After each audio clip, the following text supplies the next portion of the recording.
friends from around the world. I'm Carolee, and here I help to bring you clarity through life's toughest challenges and greatest joys. I'm sorry there's a bunch of noise outside, and I really wanted to do this reading today. I know that I've been promising to get this, like, your week ahead video out, and I've just been honestly focusing on cleansing some energies that weren't doing me any favors. Maybe one day I'll tell you about it. I might post a separate video just about some other stuff soon, but yeah, I really wanted to send this or post this video out to you guys before Halloween. Tomorrow I won't be able to record to post for Halloween. So anyways, while I was getting ready, I was in the shower and I was thinking about some of these dark energies that have been around. And I kept hearing, I was thinking about one person in particular, and I kept hearing warlock, warlock, warlock. And I was like, all right. But the vision that was coming to me, this warlock, right? And this warlock who thinks they're all powerful and whatever. And I'm like, you ain't no, I was like, what was I saying? Like, you might be a warlock, but you ain't no wizard. Like, and you definitely aren't an earth angel of any kind. And so you can't dabble in magic, dabble in black magic without something happening to you. Like, you can't be a dabbler. You can't do it. You can't do it. And honestly, you can't be a dabbler, dabble with black magic, play around with this stuff, and attack God's light bringers, God's children, the chosen ones, the people who are so pure of heart, right? And they see you, right? And God might let you get away with it for a little while, you know? But eventually, he's gonna smite you down. So that's a little 222 on the timer. God is here. God is present. The angels, like, I do a lot of work with Michael. I love Michael. Haniel too. She's been, like, you know, really there for me recently. And so anyways, I'm just, you guys, I am just like, you know, I don't know, this is a long intro, I'm sorry, but, like, you know, if you've ever watched The Craft, right? And that's what I grew up with. Like, my friends and I watched it, practiced seances and whatever. But when I can't remember the names of the characters, except for Nancy, but when the main girl, you know, is dabbling and stuff, playing with her friends, and then realizes, God kind of, like, sends her this message, I would think, like, hey, by the way, this is your bloodline, this is your birthright, this is actually who you are. They're like, they might be witches or trying to be witches, fake ass ishes, you know what I mean? But you are blood. This is your bloodline. This is your birthright. This is, like, your soul. This is in your Akashic records. And it took her to face that kind of adversity, to come up against that kind of darkness in order to realize her power. And so to the darkness that pushes us, light bringers, into our power. Thank you. Thank you, thank you, thank you. I appreciate you. I appreciate you so much. So with that, there's 3 piles here for you to choose from. This is going to be just this week coming up. What's coming up for you? What does God, Source, Universe, Spirit, your ancestors, angels, what do they want you to know this week? Coming up ahead, I'm going to try to keep it pretty short. And then I'll do a longer video on something, like, again this week. So I'm sorry for the delay. I really wanted to get into some stuff, but I was working through some layers, some astral layers. And man, you guys, I can't believe some people. I can't believe it. I can't. I should, but I guess I love love so much. I believe in love and light and so much that I'm like, when people show the darkness or, like, align with the darkness, I'm like, are you for real? Like, does that really happen? Who does that? Who wants to do that? It doesn't make sense to me. And so I always give so many people, like, the benefit of the doubt, right? And I want them to see the light. Okay, you guys, I even went, and I'm going to talk about this in another video, but I went to the Catholic, it's a whole long story about returning to the Catholic Church, not because I follow the rules and all that to a T, but I felt like God pulling me to something, like God was calling to me, and I'm like, okay, what is this? Where can I go? Let's just start where I used to be and see, I left the church because of something, whatever. So I went in to see this priest, and immediately I was like, you are a snake. You're like lying to me. You're gaslighting me. I went into the pews after my meeting with the priest to pray, and I'm like, God, please show me a sign. What do I do? And normally in church, in the pews, I feel that energy of God, the love, the vibration, and there was none of that. It was flat. Not dark, but just flat. It was weird. A weird experience. So, and then I'm praying and asking for a sign. And then what do I see is like a fly. It's come and sit next to me on the pew. And then I look over to the aisle, and there's 3 flies, no joke, wandering around the aisle. And then I had to Google it. What does that mean? And it's like the Lord of the Flies, like the devil's in this house. And that's why the presence, the love, the vibration of God wasn't there. And I'm just like, the universe is sending me signs. God is like aligned with me. I feel, and I don't know if you've noticed, some of my posts have just been like very, step into the light, trust God, give yourself, surrender to God, because I really feel, and I'm a little jumbled because I want to do that message separately, but I wanted to get it out, I think, today, as to why I haven't been around, and some realizations, little bits of realizations that I've had.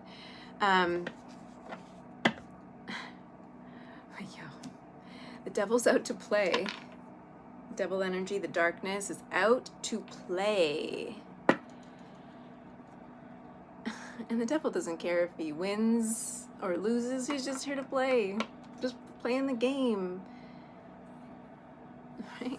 Not really. Isn't, just do it again. It's not like, oh, this round. You won this round, God. See you next time. I don't know. Something's weird. It's a big thing, and I have to channel it more and get into a different zone to channel that message for you guys on a video, but I've had some major realizations in the last week, and so that's where I've been. Okay, anyways, 3 piles for you to choose from. I'm going to give you the overhead shot now. 3 different decks that you can choose from, and then close your eyes, take a breath, and when you're ready, pick the pile that resonates with you, and then go down to the description box, and the timestamp will be there. Okay, I'll see you in your reading.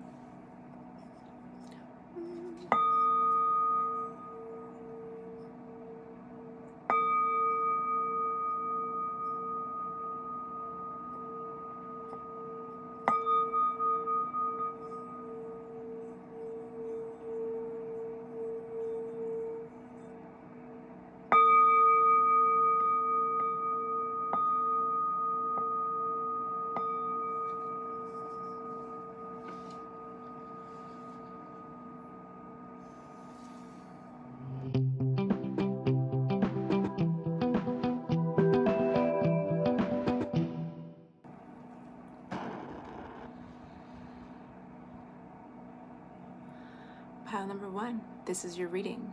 Again, I apologize for the noise outside. I hope it doesn't pick up on it too much. There's something going, and it's just like, shh. Anyways, I think the interference is important to mention right now. Normally I try not to, I think they do this every Monday, Tuesday, and I try not to record during these times, but there's something about interference going on that is significant, not just for your pile, but for all piles, and just sort of the general time right now. There's like this interference happening, maybe with our spiritual gifts, maybe with our light, right? There's this interference that's trying to distract us, trying to get to us, trying to undermine God's light, trying to undermine our light. And the more, they're saying, the more you try to align with love, try to align with your light, try to tap into your power, the more distortion the dark energies are going to throw at you, at least until God steps in, right? Or at least until you fully believe or fully trust. I don't like to say that because it's hard, right? I've been thinking a lot. I talked to this priest that I was talking about in the opening about the book of Job, which is the only book I've read, but I feel like my whole life has been like the book of Job, just being tested and tested and tested.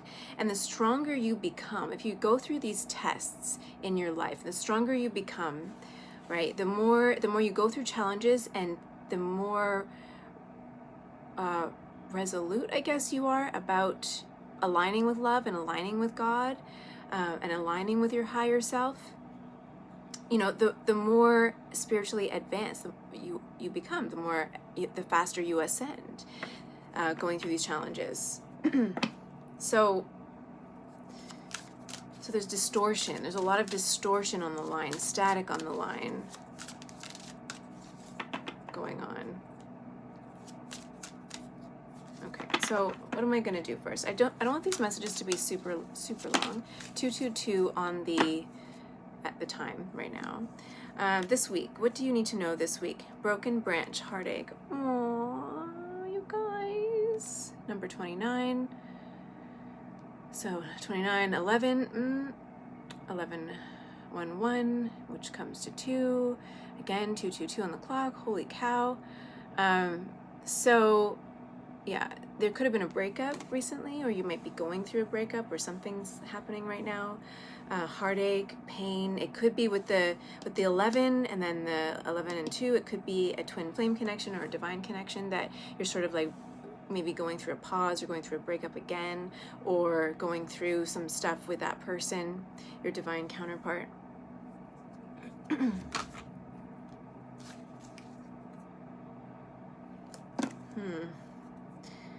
Oh my God, and then number 11, enter at your own risk at the bottom here. Look at this demon. Look at this demon right here. Look at, enter at your own risk. 11, again. 11 could be a significant number for you, or 2.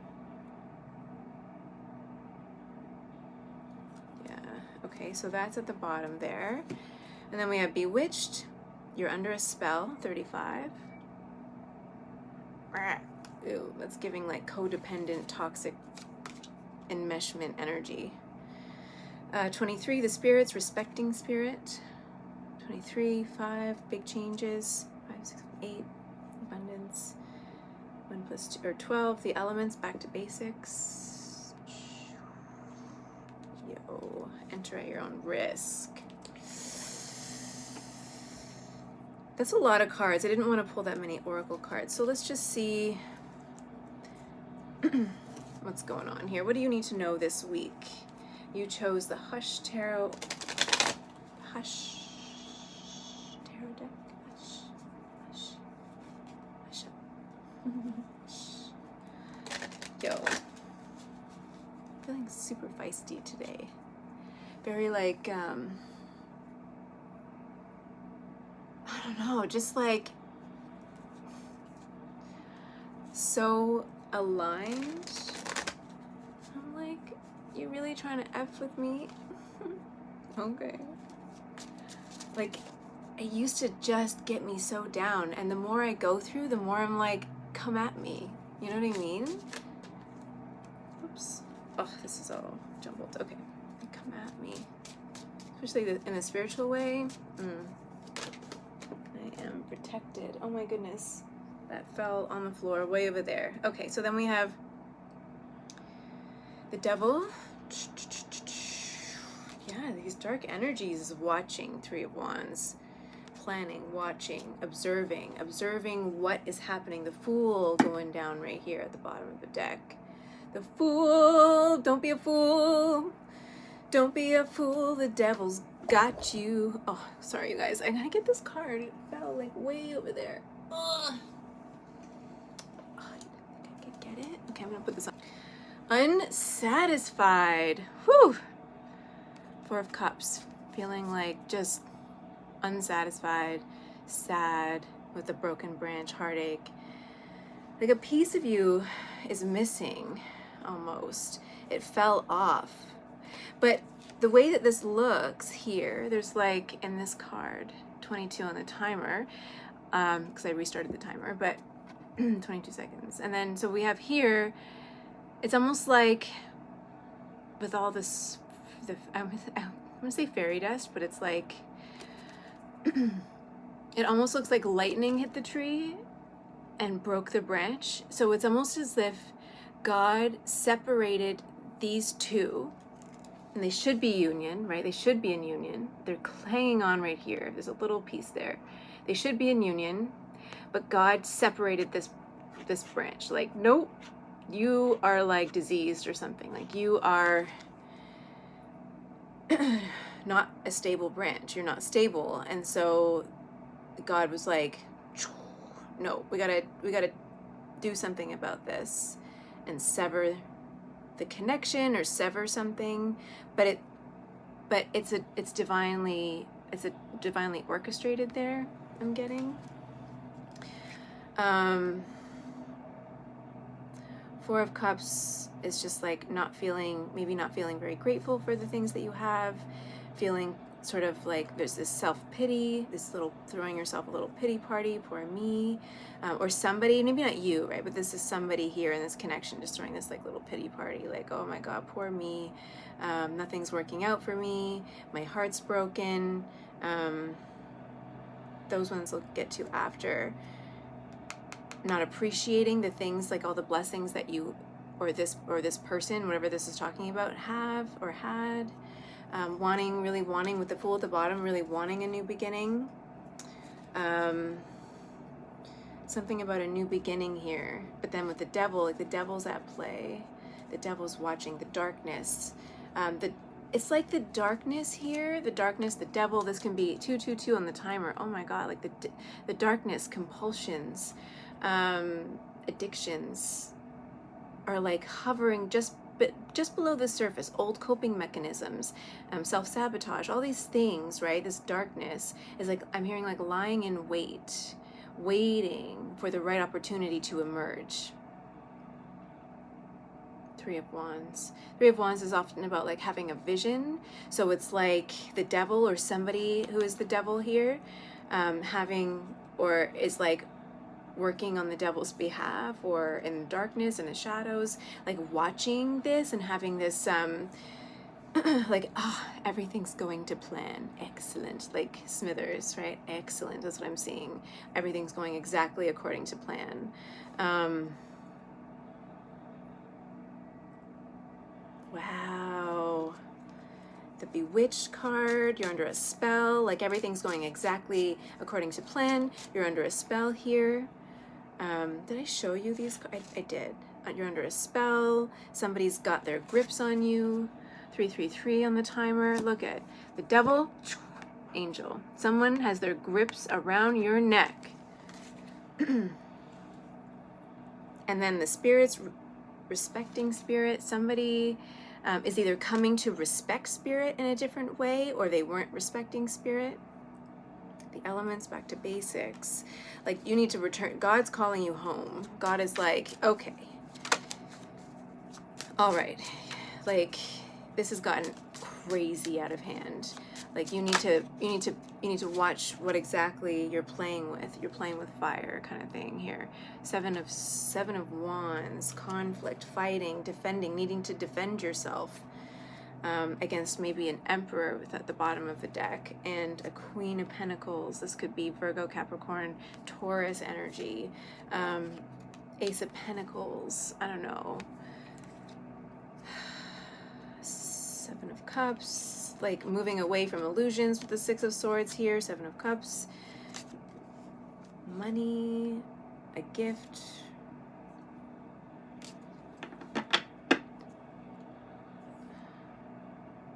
I heard don't look a gift horse in the mouth, but then I also saw the Trojan horse at the same time. And I don't know, I can't remember where it is. Is it Hercules or whatever, where they, or what's the old story? The Trojan horse. Somebody comment below, let me know. Where they, what was it, Hercules? What was that old movie? Was it Jason and the Argonauts? Like, years ago, that old movie where they, is it that? or even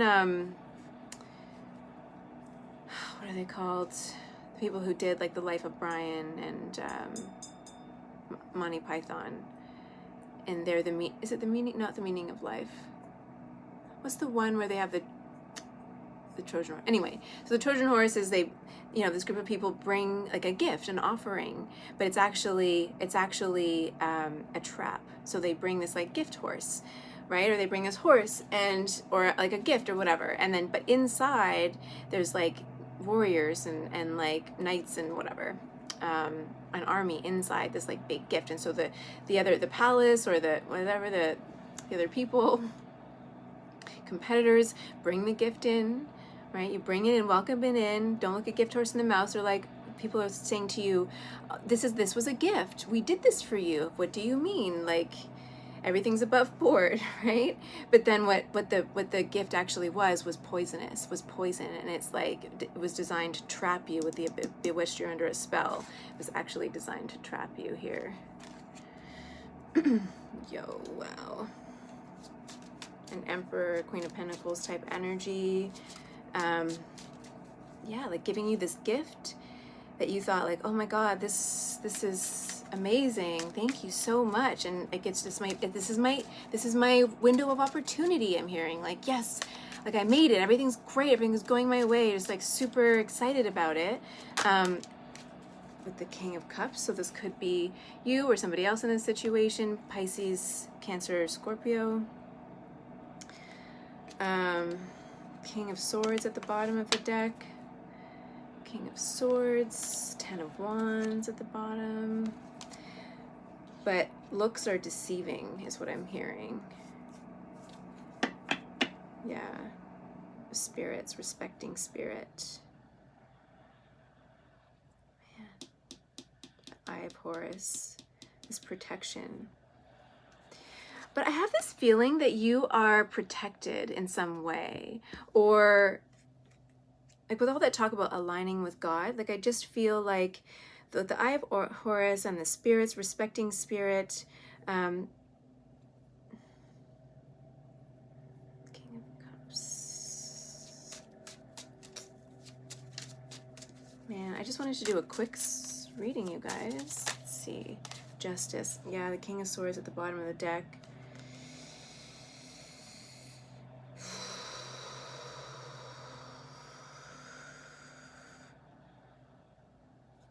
I'm hearing, we'll teach you to dabble.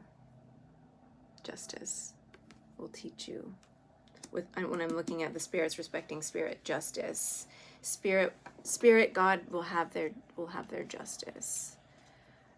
This is, we have the Lovers at the bottom of the deck.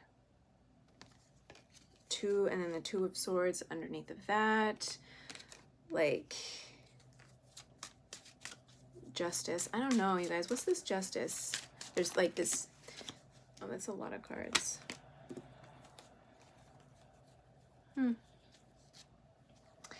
Interesting.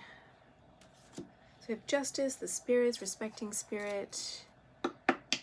I think that you might have a new profound respect for spirit after something happens, like with the Seven of Wands, having to defend yourself, having to stand up for something, having to fight for something, having to fight these battles, right, for these other people, defending yourself against this dark energy who've been sort of like watching and waiting and sort of bewitching you, and you're under their spell and like manipulating you and all this stuff.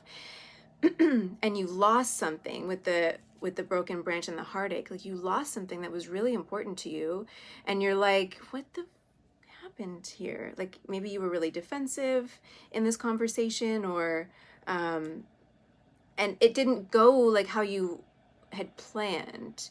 You're like kind of looking back at what's going on, but somebody's like super protected here, whatever it is. There's a person or a situation or you or this connection, right, with this broken heart. It's like this connection is really protected, and yet for a purpose. With the Justice card, this is karma. This is like you needed to come home, like spirit with the elements, back to basics here. With this, God's like, you need to come home. That's it. That's it. Like, stop doing what you're doing.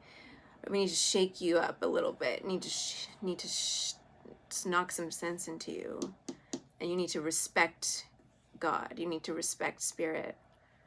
Because this dabbling, this stuff going on there is causing...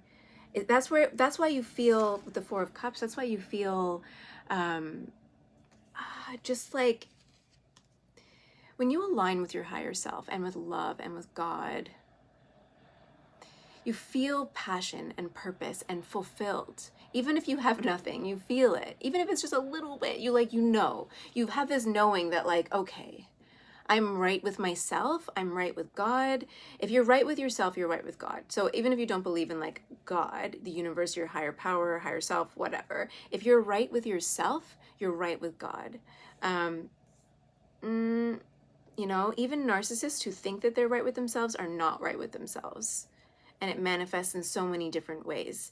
The difference between the light that exudes from a person who is right with themselves and right with God and with love, like or coming forward with love, is different than people who are not. The purity and the love is so different than the shadow of the darkness. Like it just comes out differently.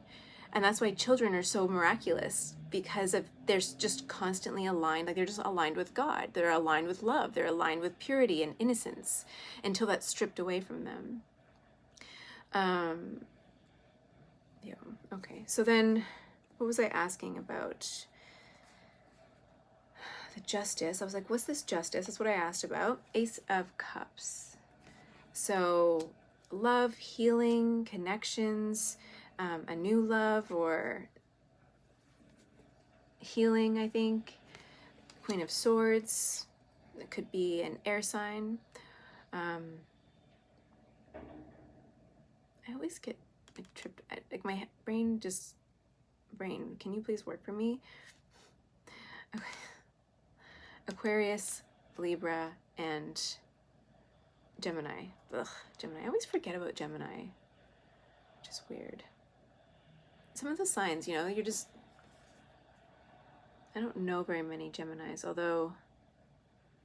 Anyways, I'm getting off track. I don't want to go down all this, like, rants. Okay, so... air sign, or this person, this Queen of Swords energy. I think that this King of Cups is you. Or you could resonate as the Queen of Swords in this situation. You know... Even though, in this card, right, she's taking her mask off, but she's naked. She's nude, I should say. So she's vulnerable, she's open. She's not playing a game. It's not like she's all covered up and hiding. She's like, this is me, and I see everything. This could be somebody who is very clairvoyant or very perceptive, very intelligent, knows how to communicate very well. She's also very discerning and is firm with herself and her boundaries, has a lot of self-respect. The Six of Cups here is about reunion from somebody from the past, or it could be like a soulmate connection, or just like a friend, like a very... These all came up, right? And then we have the Ten of Cups. So justice... And then the King of Cups is like that very nurturing, loving, open, generous, supportive king. So the Justice. I think what... And then the Queen of Wands. Queen of Wands. I wasn't really asking anything. So why did she want to come out? Queen of Wands. The High Priestess. Okay, this is talking about this Queen of Swords energy here. So this is like somebody that maybe the King of Cups finds very attractive with the Queen, very witchy almost, very alluring, kind of magical, very charismatic. High Priestess. Oh, I see.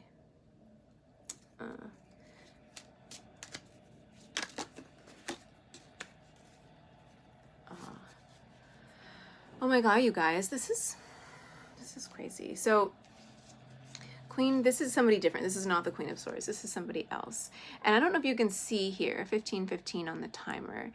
The the Queen of Wands is dangling like fishing, right? She's it could be catfishing, something like that. She's dangling something into the crow's mouth.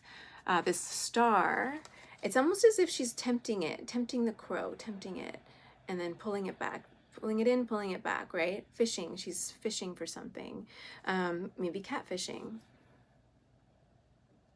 And then with the High Priestess came out, and then with that, I looked in the deck and there was a seven, where was it? The Seven of Swords came out.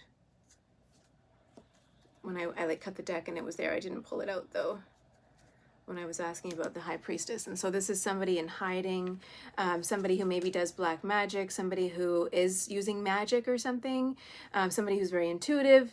The High Priestess can also be somebody keeping secrets or hiding things or has secrets, or could be very deceptive. The Magician can also be very deceptive in the reverse, so take it as it resonates. There's stars on this as well. Stars creating an illusion, I'm hearing. So we have this person catfishing, playing games, right, with the messengers, because the crow is there, and she's fishing, right? Fishing, and the crow is a messenger from God, or from the heavens, right? Who can see the darkness as well, like not just from the heavens, but can see the darkness too. And she's like playing games. This person is playing games with an Empress figure in your life. Mother figure, mother of your child, with this Six of Cups over here. And causing a lot of anxiety, sleepless nights, fear, 1717 on the clock. Like playing games, causing a lot of fear and anxiety in this situation, right? And then with the bewitched, you're under a spell. Like that's part of the spell of the devil, causing conflict in your life, causing chaos, causing isolation, causing fear. Playing games because they think it's funny, right? It's just a part of the game of the collection of souls. That's messed up. Go away. Ew. Okay, what's this? 1. See no evil, hear no evil, speak no evil. God is like, come home. That's enough. Come back to innocence. Return to innocence. I'm hearing that song. Return to innocence. 39, 9, and 12. So 3. Also the Empress, if you reduce it, reduces to 3. So this Empress, if this is you, let's say, right? Somebody, or take it as it resonates, whoever you are, 1818 on the timer.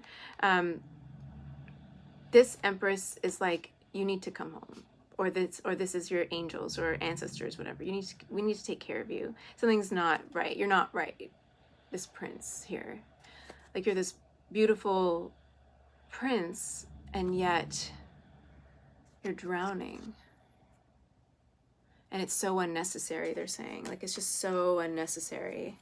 You're caught, like, just defensive and causing all this conflict and chaos. And, like, I'm hearing just, like, anger, right? And you're, like, brokenhearted, and you're like, I don't know what to do. I'm hearing, like, I don't know what to do to fix it. 22. Oh, my God. I was just shuffling 22.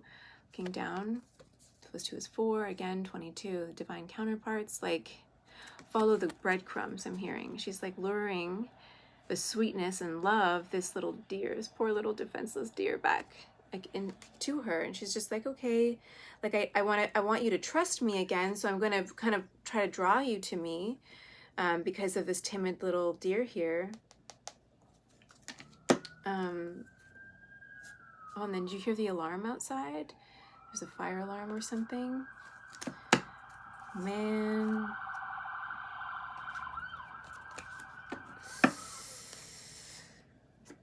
That's a warning. It's a warning. Like there's, I don't know. Spirit really wants you to go back to something. Go back to the basics. Go back home. Go back to sweetness, to innocence. Return to innocence. Return to love. Focus on love. Stop doing this. Stop dancing with the devil. They're saying stop. Just stop it. Cut it off. Whatever that means for you. Just. Okay, let's put that over there.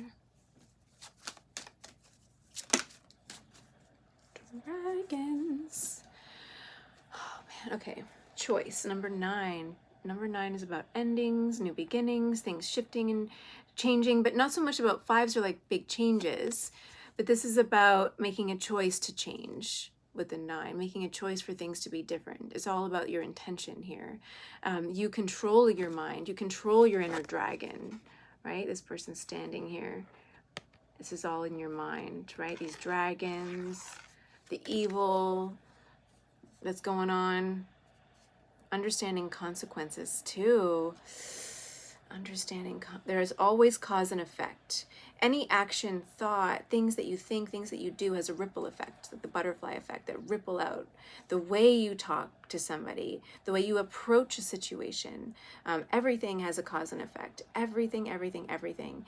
And because of choices that you make and somebody else makes, or like you make a choice and then somebody makes a choice based off of your choices, and it's just like this ripple effect, right? That spreads out across a whole body of water, and everybody, the fish, everything gets impacted by one particular choice that you make. And you have to understand, God's saying that you have to understand that your choices, you and other people's and whatever in the situation, it will have an impact. Consequences, if it's, a choice, making a bad choice, it's going to have consequences for your life and the lives of other people. So, you have to maybe accept the consequences of a choice, or choose differently, or learn from this situation so that you can choose differently, to avoid consequences or shift the consequences. Let me get one more card from this dragon deck. Whoa, okay, what's this? Dominance, believing in yourself, but this came in reversed. And then we have 25, trust, love, and friendship. Oh man, this came in reverse. So number 2, dominance, believing in yourself. There's somebody here that is trying to dominate you and get you not to believe in yourself, because this came in reverse. This person, very fiery person.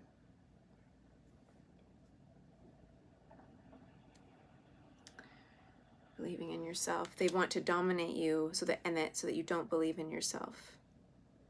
To suck, I hear succubus, like suck your energy, use your energy for their own purposes.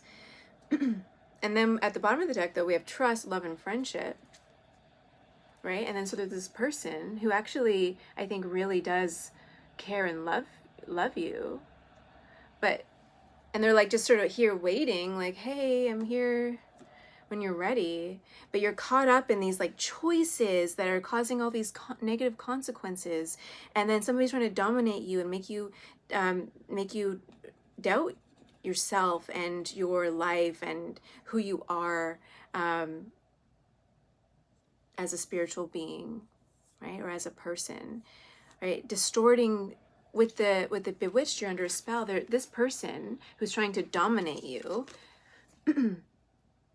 is causing a lot of friction and pain and like an illusion around something.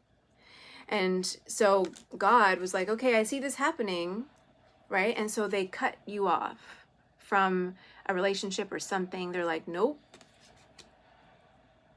If we don't cut off that branch, we're going to lose the tree. And so, right? But this is caused by, and this is very, 5D world. Did you hear the woohoo outside? So this is caused by the illusion of this person who's trying to dominate you, who's actually causing a lot of grief in your life. And these choices, that there are maybe some consequences that you're facing because of choices that you made under the illusion when you were under a spell. And so now you're facing this like ripple effect of bad choices, or choices that were made under duress, I'm hearing. And you have to kind of face what's happened and why it's happened at this time.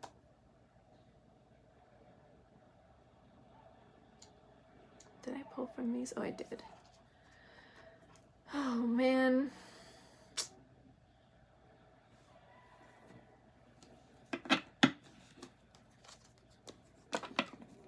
I think with the respecting spirit and the elements, back to basics, like,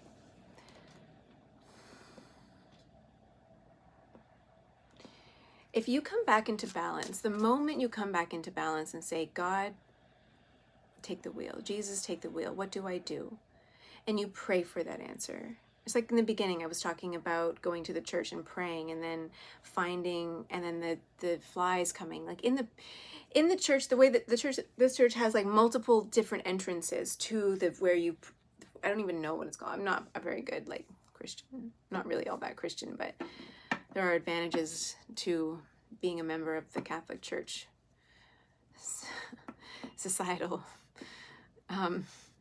advantages, especially with school and stuff, but that's a whole other thing. Anyways, so this particular church has like 1, 2, 3 sets of doors before you actually get to enter into the altar kind of thing. So how is it that all these flies manage to be in that space? Unless there's like a kitchen or something in behind, which I don't know. It just, the way it's set up, it's just that there was, and it wasn't just one big fly. It was like multiple flying around, walking around. It was weird. Instantly I was like, thanks God for your guidance. Okay, they're just telling me the same thing. High Priestess and the Nine of Swords came out again. Like, you're all this anxiety, all this fear, all this anger, all this animosity that you're feeling, that's an illusion to keep you separate from somebody. Yeah, and it might even be with the High Priestess that this person was doing these spells or whatever on not just you, but on the situation and on this other person as well. So it could be that it's like multi-level. They're showing me like an octopus and the tentacles like all in everybody's business. Like, and again, the same card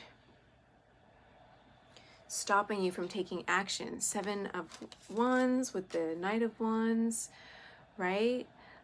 Like blocking the passion, blocking the connection, blocking the movement forward, like literally stopping you from moving forward. Like putting a block. Nope, you're mine. You're staying here forever. The darkness. Yeah, and then again, the Queen of Swords and the Ace of Cups came out again. Like they're just repeating the same thing. Like there's so much love here with this Queen of Swords energy, but you don't see it. You think that she's wearing a mask. Here it is. You think that she's wearing this mask to deceive you, but she's nude and being completely vulnerable and open and loving. Like she's even half turned to you, like very open. Like, okay, I'm here, but like at the same time, I'm protected. Right, with the crows here, messengers of God. So she's open, but also protective of herself, right? And God's protecting this person with this broken branch. Nope, not today. Not today, Satan. I see what you're trying to do to my light bringers, to my truth speakers. This person with the gift of maybe sacred sight, very clairvoyant. Right? Like this is my right hand. This is my right hand. This is somebody who's here to do my work. You can't F with that person. And if you do, I'm just gonna cut off the demons and the darkness that you are gonna like use to attack her. It's enough. With the Ace of Cups, it's enough. Book of Job. No, God's stepping in now. It's enough is enough. I'm hearing get right with God. Respect the spirits, respect the spirit worlds, get back to basics. That's it. Stop playing around. Stop dabbling.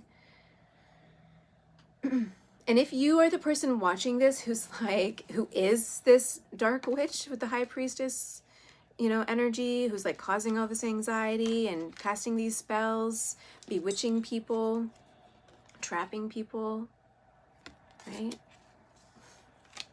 Let's get a message for you from God.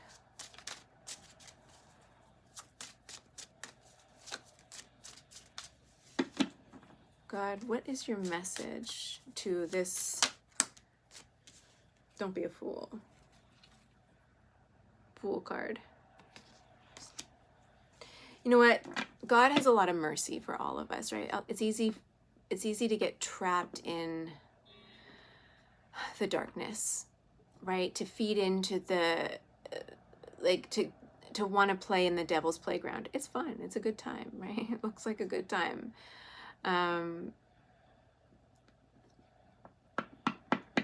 But you don't have to go down that road. You don't have to be that person. Start fresh, start new, align yourself with worlds at the bottom of the deck. Just, and the Empress underneath of that. God, the same cards just keep coming up. Just, that's enough. They're like, with the World card there, no more, right?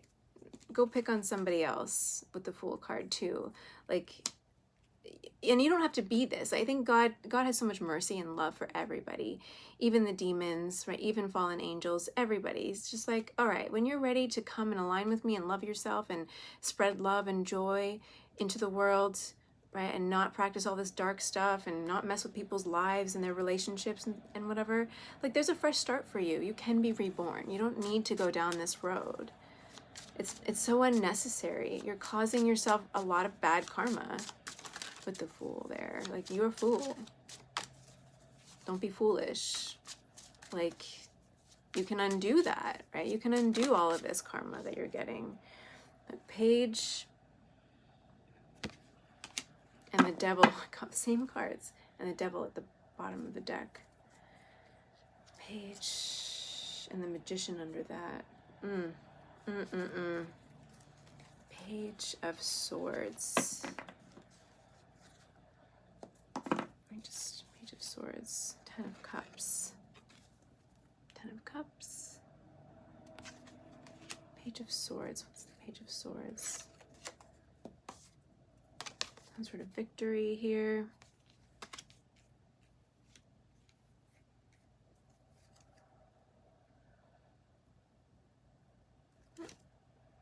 Chariot. What's this? The Hierophant.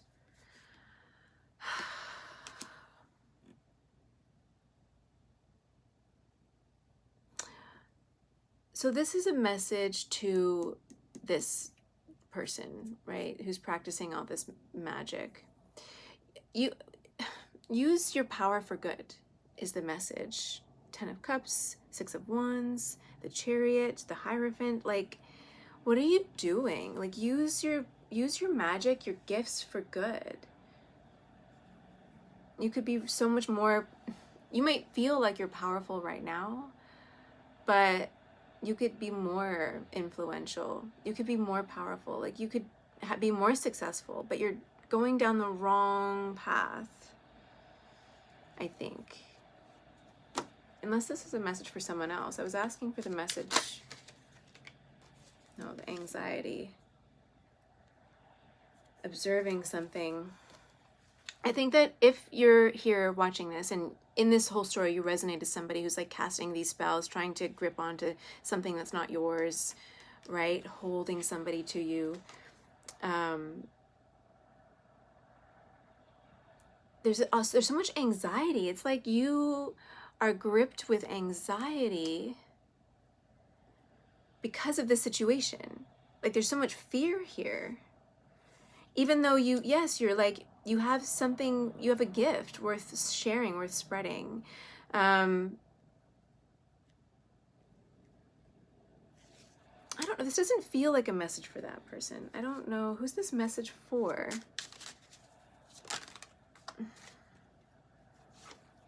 Swords, 4 of Swords in reverse.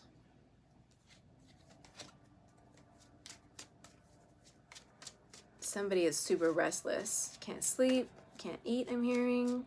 Like, just kind of out of it too with the 4 of Swords. Kind of like unable to make a move. Not necessarily resting, but like not doing anything either. Like, just feeling not good. 6 of Swords. Trying to move, like wanting to go. And the Swords energy is all like in your head, wanting to go. Wanting to leave this situation, but maybe feeling really stuck and feeling really anxious and trapped. But there's a key here. The key here, this could be for the person who, like, maybe the King of Cups energy that was there. The Page of Swords can also be about learning lessons. 35, 35. Yeah, learning lessons, ascending, expanding through challenges, through big changes. The Page of Swords can also be about learning lessons, very studious, being very curious and wanting to observe and learn and communicate different ideas and all that. So it could also be about communication, wanting to talk to somebody, but switching it up, like how you approach something with like the Ten of Cups with love, and acknowledgement, validation with the Six of Swords, validation and acknowledgement of yourself, of your own feelings, of what it is that you want, what it is you're willing to do, what it is that you're willing to sacrifice in order to have what you want. I'm hearing as well with the Chariot. Like a warrior, right? Things don't go smoothly for a warrior. Sometimes they have to give some things up, or they have to make big changes, or they have to make big changes in order to make leaps and bounds in their lives. And it's not just about making changes in your habits, it's about making changes in your heart, in the way you think, in the way you communicate, in the way that you see yourself and like your own role in with the consequences. Like what happened, the consequences here. How did I play a role in this situation? And what can I do to change it? What's the consequences about? I just want, the siren came out earlier. I just want to get like, just in case. These cards are all off the wheel. Consequences. Queen of Pentacles, Eight of Pentacles. The Queen of Pentacles came out in reverse. I don't know, you guys. Consequences. What's this Eight of Pentacles? All right, consequences. We have the Queen of Pentacles, Eight of Pentacles, and the Queen of Cups. So, I don't know. The consequences of something that happened maybe in a work relationship with the Queen of Pentacles and the Eight of Pentacles coming out, right? And it impacted this Queen of Cups. Like something about this working relationship with this Queen of Pentacles figure affected your connection, or affected this Queen of Cups in some way. Death card, the Lovers, the World card at the bottom. So like an ending to the connection with this Queen of Cups.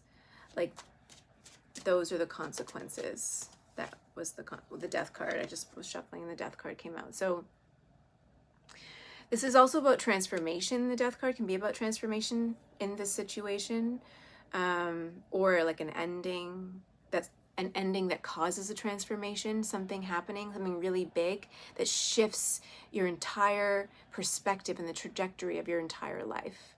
So it could be, for a divine purpose, this whole situation that's been going on for you, or that's going on for you. And it's meant to transform you at a cellular soul level in whatever direction you move forward. And it's up to you. I think Spirit's really saying with the spirits, respecting Spirit and the elements, back to basics, and Spirit saying and God saying, like, come home, that's enough. Like, you've played in the devil's playground for long enough. Like, you have to choose your alliances differently now. And really be objective with the Page of Swords there. Be objective. Who really has your best interest at heart? Who's playing games and who's not playing games, right? What does it mean when like a Queen of Swords energy puts up a boundary? Are they doing it because they're trying to hurt you, or are they doing it because they want to love themselves and they need to respect themselves because maybe they see you playing around in this devil's playground and they're like, no, I can't deal with that. So if you want to get right with God, you want to get right with yourself, return to innocence, come back to basics, trust in love and friendship, trust that people actually do love you. But just because they love you doesn't mean that they need to take on your burdens. This is like a harsh message for the King of Cups energy. I don't know. It depends on who you are in the situation. It could be validation if you're the Queen of Swords or the Queen of Cups here. It could be validation that like you're doing the right thing by setting boundaries, that you are, that yes, you are trying to show this person some love. You are being vulnerable, but you're also trying to protect yourself. That this situation really had an impact on you, on this connection. And then everybody's like heartbroken about it. It's actually a very negative situation, and I don't think it really had to go down that road. Or, you know, with the death card there, maybe you did. Maybe this was, maybe you guys, all of you, decided on this astral plane, like before you came into this life, you guys decided to go through this together so that you could elevate, so that you could expand, so that you could rise to the occasion of the next phase of your life here. So that's a big reading. Man, Spirit, sometimes I just want to do like fun and simple things, and then Spirit's like, nope, we need to get serious. Get serious. Why so serious? Man, don't be a joker. Don't be a fool. God, anything else? I think that's it. A lot of the same cards just kept coming out. I didn't really get any cards for the Queen of Cups in that situation. Maybe I should. Just in case you're the Queen of Cups or the Queen of Swords or whatever watching. Are there any messages for that energy here? Queen of Cups, Queen of Swords. I think they're the same.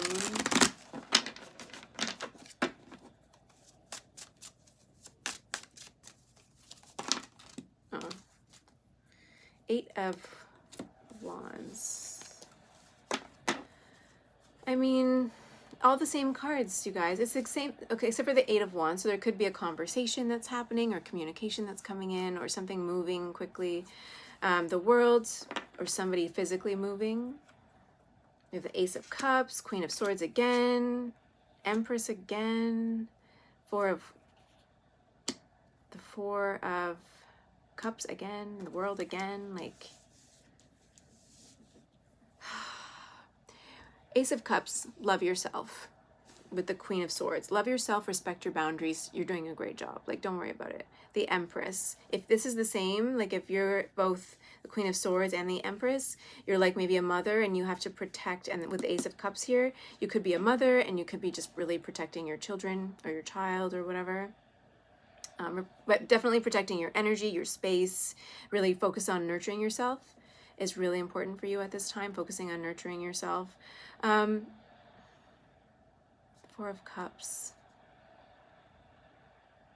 I think it's like looking at the situation, feeling, maybe you feel really rejected here. Maybe you feel left out, or you feel like, kind of like, what they're showing me is sometimes in the 4 of Cups, there's like a cup, or the cup is being offered by like God, right? And this person is sitting there really dissatisfied with all of the other cups, all the things, or not feeling grateful for all this stuff, and God's like offering this other cup. And sometimes you can read it as if, okay, a miracle's happening, right? Manifesting exactly what you want. Or sometimes it could be like rejecting something, or someone's feeling really rejected, or feeling not worthy or not good enough. Or rejecting this situation, or just feeling left out also. So there's a lot of meaning in this very simple card, but I think you're feeling just, this card is very like, I don't get it. Like look at her face. She's looking here like, I don't understand. Like, what's happening? I have all this love to share.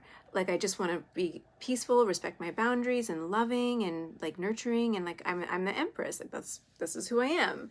And like this person's rejecting you, and they don't see you. It's like it's like you feel like you're not seen. Like the love that you're trying to offer is being rejected, and you're like, I don't get it. Like, I don't understand like what's going on here. And then it goes back to someone's being bewitched, right? There's spell work going on. There's like manipulation. And even if you don't believe in spells and magic and anything like that, intentions, right? People's intentions. There are people who literally want to steal other people's relationships away because they don't think that they're good enough to find somebody on their own, or they see what somebody else has and they're jealous and they want to take it. They want to hurt people and take things away from them. Like, there's people like that in the world that will literally steal from you, take from you, to deprive you of something that is yours because they are not right with themselves. And they cause all this effing drama, and and they mess with people's lives, they mess with their families, for whatever reason. And they prey on the weak and vulnerable, on people who are easily manipulated because they don't have they're not aligned with their own faith, their own beliefs. What is it? If you don't believe in anything, what is it? If you don't believe in something, you'll fall for anything. So if you don't believe in yourself, in God, in this connection, in love, in somebody that you love, if you don't believe in that, or believe that somebody loves you, then somebody else can come in with a Trojan horse, right? And like poison you. And you are like, thank you. Oh, this is a gift.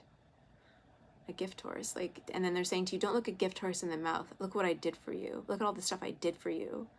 And you're just there like dying, poisoned. Like, thank you. Thank you for the salvation. What? I'm sorry.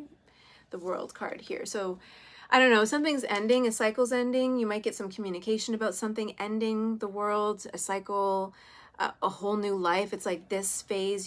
God just wants you to focus on loving yourself, holding steady in your boundaries. And then with the 8 of Wands here and the world, something's shifting, like out with the old and with the new, whether it's with this connection, right, that's going through a lot of stuff, like icky stuff, or just a whole new life. Like, it's just like, okay, out with the old, in with the new, I'm hearing. So it just depends on the situation. Take what resonates. But I think God and your spirit guides and source and everything are just saying, like, you're doing a good job. Like, you're not wrong, and things are going to change for you. Like, just stay firm in your truth, in your love, in your alignment, right? Doing what you have to do to protect yourself and the people that you love, even if it's from other people that you love. Like, you can't force people to see you, even if you are vulnerable and open, even if you lay yourself out on a sacrificial table, like, take me, they still might not see you, right? And that's not your problem. You can't take that on to yourself, because you're so worthy of love, of everything that you want. Like, you're the effing empress. Come on. Like, you're worthy of it. And so if somebody can't see that, then somebody else will. And that's just the truth of it. That's the truth of the matter. All right, you guys, that was longer than I was anticipating. Thanks for being here. Thanks for sharing your energy with me. I know sometimes I can be really direct and harsh, but, like, man, I really do feel like I'm embodying Joan of Arc energy. Like, you know what? It's over. This dark play, devil, time to go. Like, no. Let my people go. I'm hearing, like, oh my God, like, let my people go. Let them go. I want them back. We got other work to do. So that's it. Yeah. So if this resonated, thumbs up, give it a thumbs up, comment below, let me know. And yeah, subscribe to my channel if you're not already, so that we can stay connected and, keep talking about this stuff. It's weird. Okay, happy Halloween, everybody. See you soon. Bye.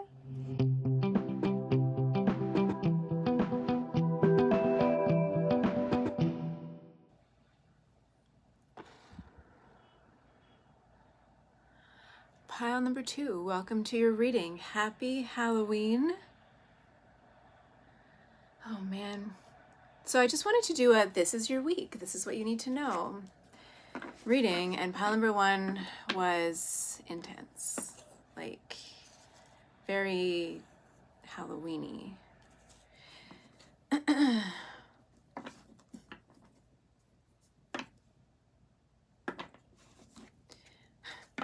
Man, okay, so let's see what is going to go on for pile number 2. What is happening this week? What does pile number 2 need to know? Please, Spirit, God, angels, ancestors, tap me into the energy of pile number 2. What information can I give them? Okay, so while I was preparing the decks to read for you, on the Witching Hour Oracle, which I didn't do for pile number 1, but I started shuffling while I was sort of getting into the energy of pile number 2, and number 1, knowing, take the first step, came out. Look how beautiful this is. Follow your heart, I'm hearing as well. Even in the darkness.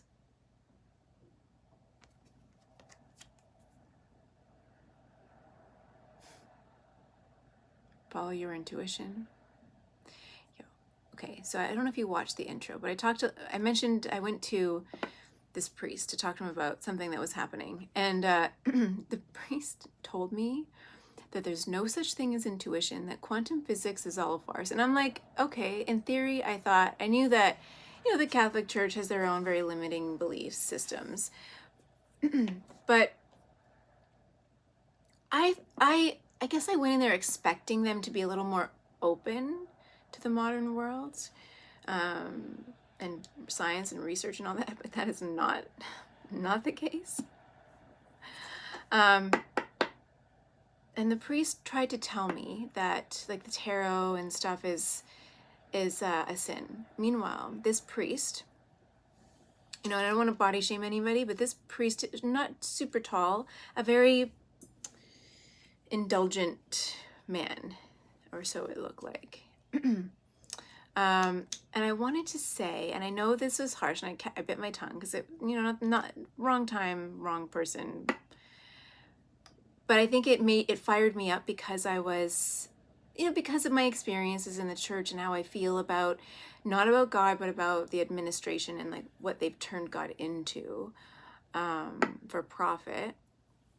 In this way, right? And they use God's name to manipulate others. And not all priests, not all people of faith, not everybody does that. So I guess I wanted to believe in, I don't know, the rebirth of our faith in God. And I was looking for solace in somebody who was supposed to represent God, and I didn't get it. But him telling me, and I find that I have found and come back into God's graces and surrendered to God's will more through the tarot than anything else. And so anyways, he's like, tarot's evil and a sin. And I'm like, okay, cool. You don't think intuition's real though, and gluttony's a sin too. So, look who's picking and choosing. He's like, you don't mesh. He's like, you can't mesh spirituality and that with like Christianity. And like, why not? But why? I don't understand. So I think that for you with this card, what I'm getting very strongly is following your heart, following your own intuition, and letting your heart lead you wherever you want to go. And trusting in it. Trusting in your heart. I like to talk about God being in our hearts. God is working through us. Our souls are working through these bodies to learn experiences. And through the hardships and the pain and the struggles and the we're meant to go through it so that we can learn and we can evolve and we can grow and expand the universe through our challenges, through our grief, through our sorrows. And the more the challenges you go through, what's the saying? God wouldn't give this to you if he didn't believe that you could handle it. Well, I think there's a lot of truth to that, especially for light workers who are here on a mission to kind of make big waves, change makers. Most of them have gone through some stuff. And the only way that you can persevere to complete your mission, to shift and to be a paradigm shifter, is through your own experiences. You have to be strong in order to face the adversity. When you go to people and you're trying to talk to them about something brand new, a new concept, a new way of doing things, let's dismantle this toxic system that we've created and so we can rebirth something new. Most people are gonna be like, that's too hard, or what are you talking about? Everything's fine. And they like to, like ostriches burying their head in the sand. Everything's fine.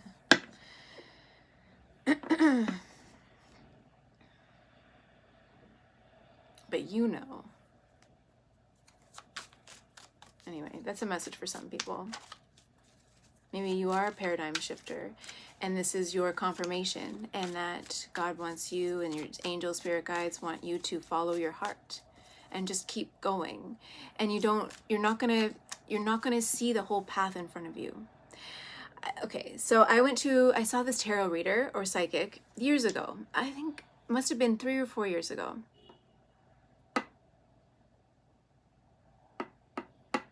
4 years ago or so. And she told me something that resonated at the time, but it didn't quite fit. And then I've just been going through something recently, and everything she said makes sense today. That was 3 or 4 years ago. So even psychics, mediums, tarot readers, these people that you're coming and watching, you might hear something and you're like, no. 5 years later, a light bulb goes off. Because we see the big picture sometimes, and when it comes to the timeline, because time isn't linear, so we just see it, right? Whatever you're meant to hear, Spirit only gives us the message that you're meant to hear right now. They don't give you the whole thing. Even us, right? If we're like looking at our own tarot, using our own intuition about something, we only see the little bits at a time, and you have to wait for everything to unfold. So God, Spirit, Source, give you a tiny little bit at a time. You can't comprehend or cope. It's not even that you can't comprehend, it's that it's too much to cope with.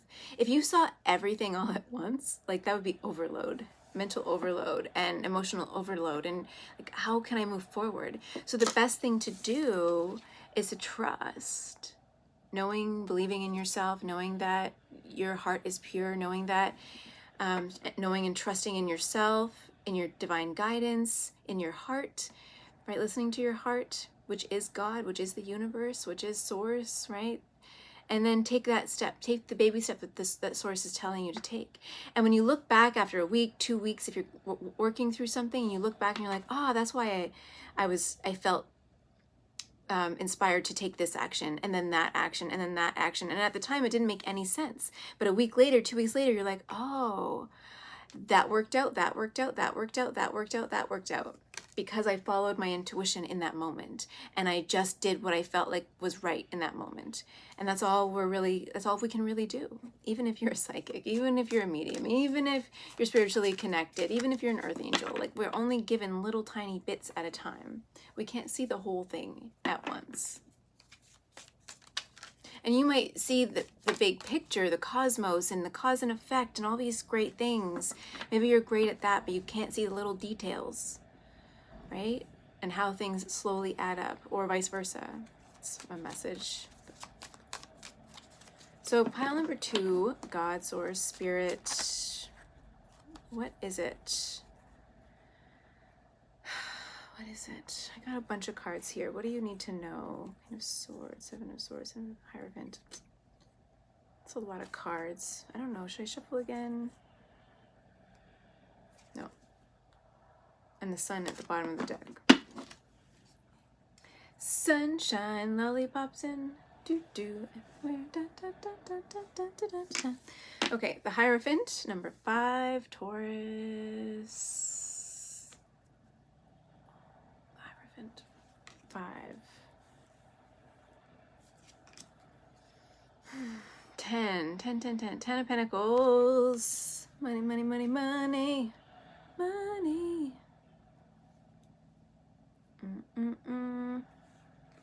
Ooh, 7 of Swords. Somebody tried to sabotage your money. Maybe your success. Maybe a Hierophant, Taurus, a leader of some kind, spiritual leader. organization, government body, something like that. 10 of Pentacles. Queen of Swords. And now you are... F that. I'm fighting you. I'm not going to take that laying down. That's what I'm hearing. I'm not going to take that laying down. You think I'm going to take that laying down? You messed with the wrong queen. Maybe you can get away with that with the Queen of Cups, but you're not going to get away with that with the Queen of Swords. And the 6 of Wands. So whatever it is... yeah, and this all goes in with knowing, right? Maybe you know, you've been following your heart this whole time. Following your heart. Doing your thing with the Hierophant. Maybe you're a spiritual teacher. We were talking about that a little bit in the beginning. Maybe you're a spiritual teacher. Maybe you are...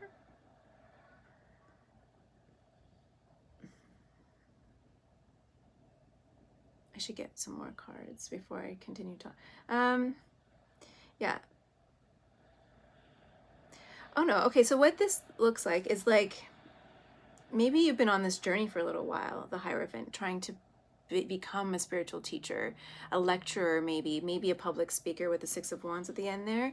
Maybe you've been trying to build something, a spiritual practice where you're helping and teaching other people come back to themselves, come back to source, come back to God, come back to whatever, or teaching them about something, building a business with the 10 of Pentacles there, and you're wanting to build this like empire, almost like this spiritual empire, like a Gabby Bernstein kind of, in a Gabby Bernstein kind of way, right? Maybe not just her, but like Carolyn Myss and Colette Baron Reed and these people, right? And you have what it takes with the Hierophant there, 10 of Pentacles, Queen of Swords, 6 of Wands. You have it in you, and I feel like, and you're trusting with the knowing, taking the first step. You're like, I know that this is what I'm meant to do, and maybe, whoop, after a lot of conflict and a lot of setbacks and a lot of lessons, like we were talking about, life lessons that made you strong, made you powerful, you know, you have this inner knowing inside your heart. I know without a shadow of a doubt that I'm meant to do this. And you've been working at it. But then with the 7 of Swords here, the way this particular 7 of Swords, it's like, but somebody or something has been holding you hostage or sabotaging you, making you doubt yourself. This guy, even here, this guy looks like he's in this fugue state. Like, what? Confused. Like, what am I looking at here? Making you maybe doubt yourself. We don't have the 2 of Swords, but it's giving me, his eyes are giving me 2 of Swords. Shifty eyes. Almost a resolute sort of energy too. Like, okay, I guess this is it then. I guess, like, even doubting your own intuition, your heart, your path. Like, oh, I guess maybe I was wrong. This energy of the 7 of Swords, of what this person, this backstabber, this saboteur is doing, you know, like, and you're like, okay, well, maybe I was wrong. Maybe I'm not meant to do that. Maybe I'm supposed to do something else. And that is kind of what the betrayal was all about, whatever they did, to stop you from spreading your message, your wisdom, from growing, from learning. Queen of Swords here. Oh, I showed you these, but like, oh, I love her, this deck.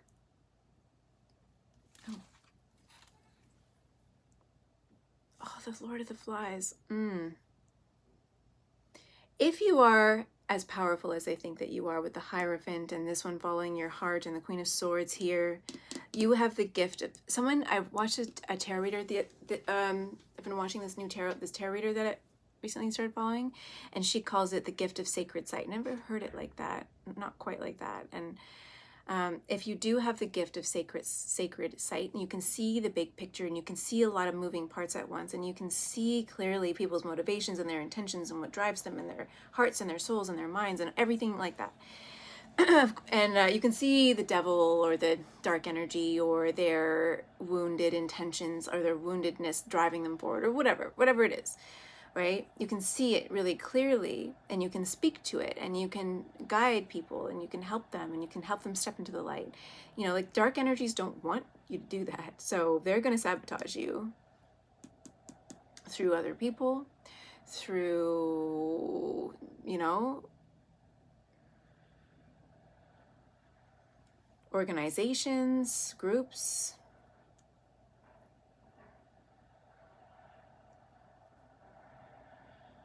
The priest, though, had made a few good points when I was there. 555 on the timer.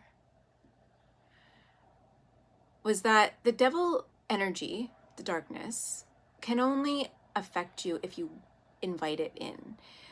And you don't have to consciously say, I welcome the devil, you know, I align myself with the devil. No, you can do it through your actions, through your thoughts, through your pain, through your woundedness. And I heard another good quote in this show I was watching, Will Trent, which is a great, I know, I love detective shows, so it's a good show. And he says in it, trauma is not an excuse, but it could be a reason. So because maybe if you're wounded and you, not you personally, but I think in general, right? So to understand people who align with dark energies or tap into that energy or become its victim or get manipulated by it. A lot of the times it's because there's this void in their hearts, in their heart space, a void that was created by not enough love. And so when somebody is born into a family, into a connection, a life where there was no love or a lack of love or not the right kind of love, or if somebody didn't see them, they don't value themselves. But we look to our primary caregivers as God when we're babies. We have no concept of God. And so our creators are our parents. And that's our first connection to God when we are born. And if you grew up in a home that was painful, wounding, dismissive, and dismissiveness can be very slight, right? I know some people, right, and their parents are, you know, nice people. Nice, right? They love their kids, but they don't see their kids. They do not see them. So when things are going on, they turn a blind eye. They're willfully ignorant, and it drives me nuts. Drives me absolutely nuts. You know, my kid could never do anything wrong, but then they don't allow their kids to take responsibility or be accountable. And they don't allow them to grow and learn on their own, or, you know, make excuses. They enable their children. And it stems from like these good intentions, but the what is it? The path to hell is paved with good intentions or something. Meanwhile, they're destabilizing somebody's soul, depriving them of the growth that they came here to go through. Or in other things, like they just don't see. So when their kids are in trouble or something's going on, they might take it personally, or they make excuses instead of really getting into the heart of what's going on, what's happening. And it's not just about the circumstances in somebody's life, it's about what's going on in your heart. What is happening? Right? And if we don't teach our children to get in touch with themselves, with their hearts, when things are going on in their lives later, they run away. They don't know how to handle these emotions. They're like, freeze, run away. Sympathetic overdrive. They can't handle it. They can't handle emotions. They can't handle intimacy. They can't handle love. And because they don't love themselves, and because they don't love themselves because they didn't learn to love themselves through a mirrored reflection of somebody else who loved them and saw them, every little bit of them, their goodness, their darkness, their sad moments, their happy moments, right? And that we come from a generation, I think a lot of us, that, you know, kids were meant to be seen and not heard. Don't be disruptive, right? And we teach, you know, we were taught like that who we were was never enough, or not enough to get love or get affection, or, you know, a lot of us have these kinds of wounds. And we don't often recognize the maladaptions or the coping mechanisms that we've created for ourselves in the world to be able to survive and move through life without love, without authentic and real love, right? Authentic, real love is not necessarily always easy. Somebody who really loves you is going to challenge you to be the best version of yourself. They will allow you the space to learn and grow. They'll support you, but they're not going to enable you, right? And that's because they have their own stuff going on. They respect themselves. They have boundaries. They, have other things going on for their own soul, their own mission. And the two of you together add value to each other's lives.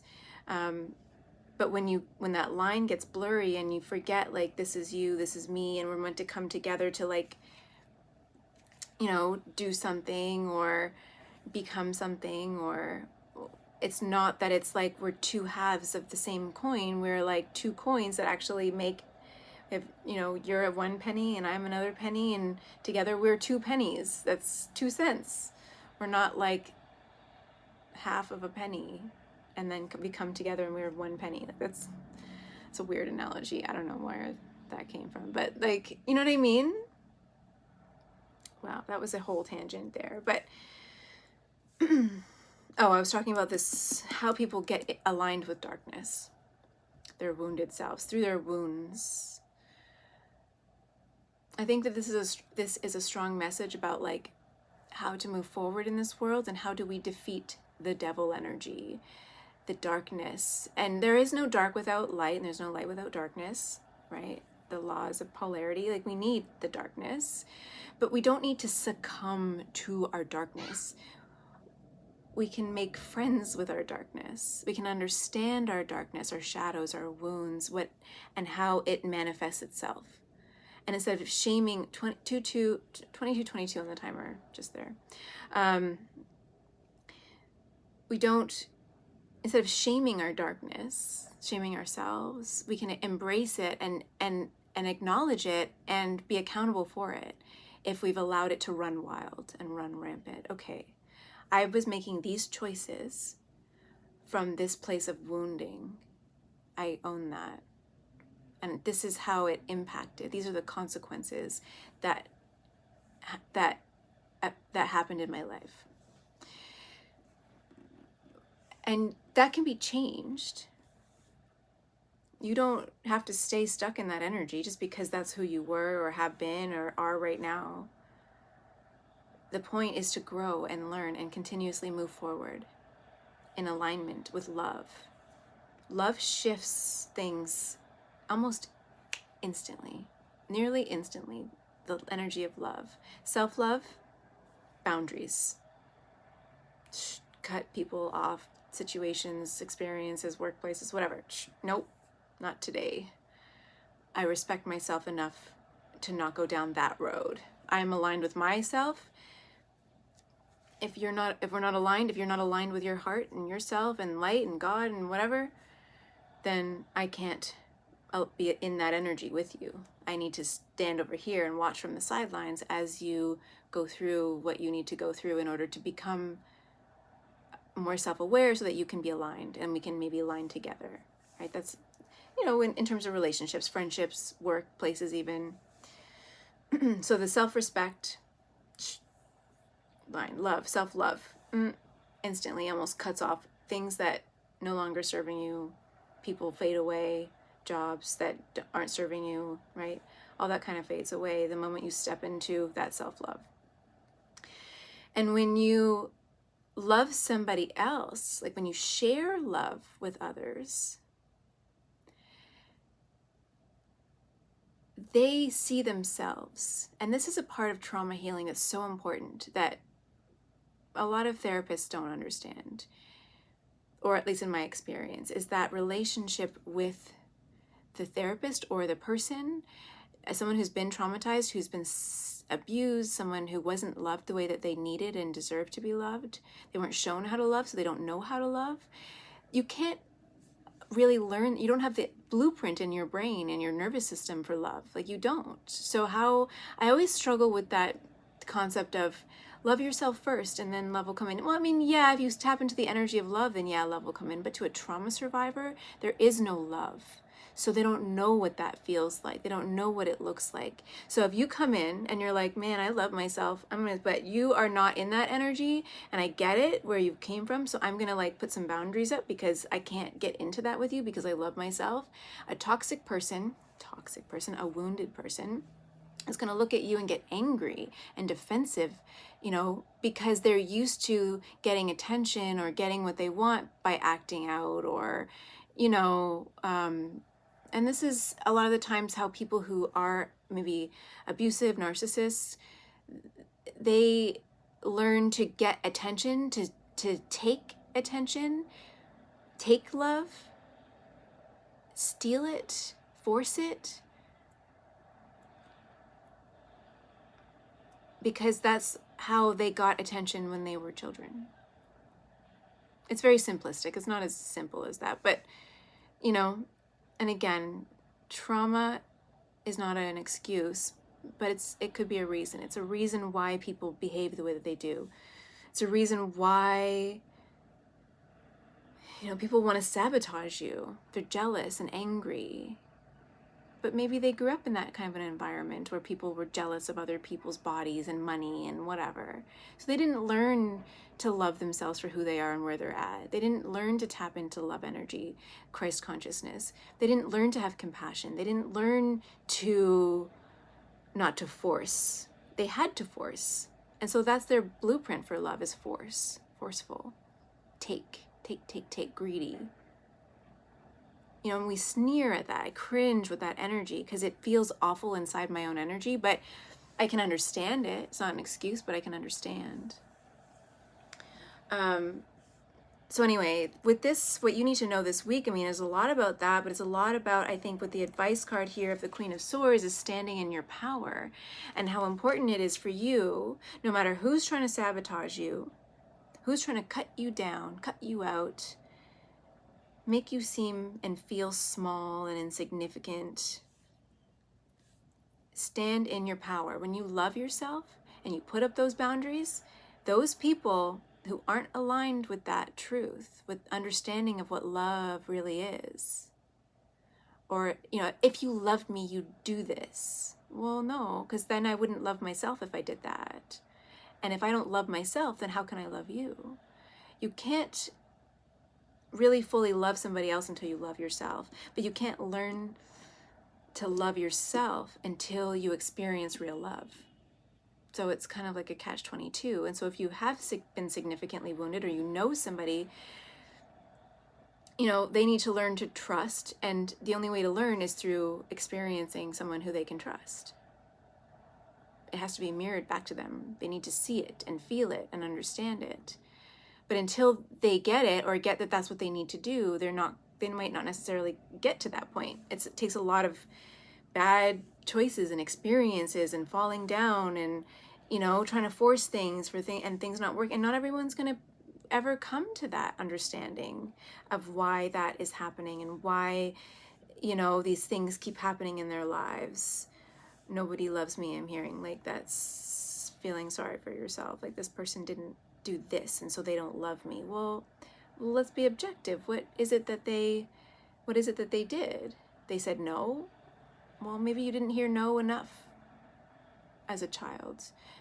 Or, or maybe you've been catered to too much, or enabled, or and this isn't like you. I think that you're the Queen of Swords here, but I think that you need to be objective. I think that what they're saying is that you need to be objective when it comes to other people and what they say to hurt you, to cut you down, so that you don't, like, look at this, the way that these cards are aligned on the board, I don't know, is she's like turning away from this energy here. Like, no, I don't need to accept your betrayal or your cutting words. I'm hearing, you want to cut me down? That's cool. I don't need to accept it. There's a story when I was in India at the ashram, and they told the leader of the thing, of course, the instructor was telling us a story about Buddha. And I don't know, I think it was a Buddha story. And so Buddha's like, walking down this beach, minding his own business and sitting there, meditating quietly, not bothering anybody, minding his own business. And these teenagers or young men were coming up and like harassing him, like, are you deaf? And because he wasn't responding. He was sitting there quietly meditating, eyes closed, like focusing within on himself. And these teenagers or young people were, you know, harassing him. Oh, what are you, deaf and dumb? Look at you. You're so this, you're so that. And then like, what's wrong with you? You're not going to get upset at us. You're not going to react to us. You're not going to say anything, because they're like insulting him and like offending him. You should be offended by my cutting words. Why aren't you offended? I want to hurt you the way I'm hurting, right? Nobody loved me, so you can't love yourself. I don't know. That's like the inner child throwing this major tantrum right inside. And not conscious usually at all, right? It just comes out. And Buddha looks at them, you know, opens his eyes kind of like compassionately with love in his eyes, like, I hear you. Or like, don't you hear us? And he's like, I hear you, but I choose not to accept your treatment of me. I choose. I had a therapist say to me, you have a choice. There's so much power in choice. 3131 on the timer. I choose. I have a choice. I have the power of choice. I can choose to be in this situation or not. I can choose to be with you or not. I can choose what I want for dinner. I can choose whatever. I have choices. God gave us freedom of choice. So use it wisely. Follow your heart.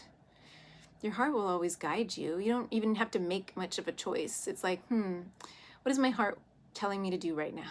And then listen for the guidance and follow. If there's chatter, if you're not getting an answer, it's because there's too much distraction. There's too much in the way. There's too much clutter. And that's a sign that you need to go within, cleanse out some stuff, cleanse out some people, cleanse out your home, and the answers will come. There will be an answer. Let it be. Oh, I was thinking about that song earlier today. Just, there will be an answer, and it comes from within. It comes from your heart. It comes from God. And because God is you. Your heart is God's heart. God speaks to you through your heart. You know, it's not from your mind, it's from your heart. Your heart actually, biologically, your heart sends more signals, neurotransmitters and signals up to your brain than your brain sends to your heart. Your heart will still beat after your brain dead, right? Like your heart has its own mechanism, its own system, pumping, keeping you alive. And it communicates more with your brain than your brain communicates to your heart. It's telling your brain, yes, no, I don't like this energy, want to do this, want to do that. And your brain's like, okay, I'm going to do it. Let me just work on that for you. Let me just punch that into the computer. It's like your heart, they're showing me like that your heart is the data. What are they showing? They're like, your heart is the data. And you're like inputting the data into like the veins and everything that go into your brain. And then your brain processes it, and then your body takes the action. Does that make sense? That's weird. Okay. Something like that. Weird. Okay. Queen of Swords. Keep your boundaries. You are on the right path. Speak your truth. Don't let anybody cut you down. If you are a sacred seer or clairvoyant, claircognizant also, trust in that. Trust in your heart. Trust in the inner guidance. Trust in what you're feeling and knowing and seeing. Trust in that, because that is a God-given gift as well. And it's meant for something. So you've been trying to maybe build this practice, the spiritual practice. You've been trying to lead people, talk to people, right? You have something here with the Ten of Pentacles. You have something that is going to, they're saying like shake the earth almost, you know? You are going to make waves with this message that you have to bring. And there have been people who have tried to cut you down, and it's led to you maybe doubting yourself, or a lot of delays with the Seven of Swords in your understanding, in your confidence, in your voice, actually using your voice. Maybe in a past life you were killed for your voice or for something you did or said, a wrong alliance or whatever, trying to lead people and they turned against you or something. That could be something from your Akashic records. I should do an Akashic records reading soon. So you have to have faith and trust in yourself and stand firm in your boundaries, no matter what people are saying to cut you down, because they're trying to do that because they have their own darkness that they need to work through. And that was something that they, they were fated to experience, those painful woundings that they went through. But again, trauma is not an excuse, but it is a reason. So like if we look at, okay, I went through this, it impacted me this way, that's true, and I did these things, I made these choices that impacted my life in this way, this ripple effect, and I don't like it. I don't want to be that person. I don't want my wounds to rule me. And I want to be different, but there has to be also that intention. And to follow the heart. Like, I don't want to be this person because it doesn't feel good. But like you as a Queen of Swords, you don't have control over that. As much as you might want to help people and spread this light and love and the word of God or whatever it is that you're wanting to talk about, this inspire people, lead people with the Queen of Swords. It's like Joan of Arc energy, which I've been really channeling a lot, Joan of Arc, recently. It's like, you can lead a horse to water, but you can't make it drink, right? You can't make people listen to you and believe you and trust you. That's their choice. They have freedom of choice. They don't have to. And maybe your voice isn't the one that they need right now, right? That could be it too. It's something. But as long as you're focused on where you're going, your objectives, and you stay in that power of self-love and respect, self-respect, and you recognize that, yeah, I think people were trying to sabotage me, even if it was just energetically, and it impacted you on a subconscious level, maybe. Now that you're aware that you have this power, I'm telling you right now, you have this power to move mountains. Like, did I say paradigm shifter already in this reading? I think so. Paradigm shifter.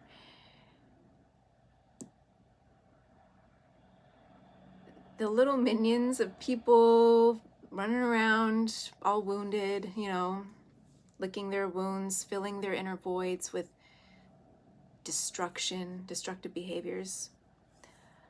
That's not your problem. You can have compassion and understand what they're going through, but a part of, you gotta let them come to you. You have to attract the right people who need your message, who want your message, who are actually going to take your message and make transformations in their lives. If they're not ready for that, they don't want to hear it, then that's okay. That's their own path. And you can pray or hope that one day they will recognize why they are in this energy and projecting that energy out into the world, sabotaging other people, hurting other people, trying to deprive other people of love and comfort and money and success and all that. These trolls, right? That's because they're hurting. Jealousy, turn that inwards. It's just this fear of not being enough, fear of not having enough, fear of not measuring up, and fear of not being loved for who you are, no matter what you have and do. At the same time, you can love people who are wounded, but you don't have to take on their energy and their stuff. That's a part of being a great leader, is understanding where someone's coming from, but not taking on their stuff. Even your enemies, right? If you were in battle, in order to understand how your enemies operate, it's actually really advantageous to know their wounds, where they're coming from, what drives them. Is it pain? Is it anger? Is it jealousy? Is it, wanting to dominate? And where does that come from? Because maybe they were dominated as a child. So how do I deal with this situation? How do I negotiate with this person? Right? To understand humanity is probably one of the greatest gifts of true leader. like Jesus. Jesus understood and had so much compassion for humanity, for what it meant to be a human being. That's where all that love and forgiveness comes from. Is like to understand, you're wounded. You received the wrong programming, conditioning from childhood. All these other people, the Romans or whatever, I don't know a lot about the history, but like, they taught you something from birth that as rule, as law, with the Hierophant here. Like, this is the rule of law.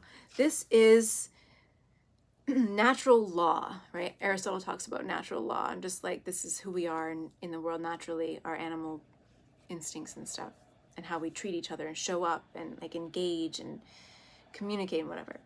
So, but just because it exists in the world doesn't necessarily make it the law of the universe or make it right.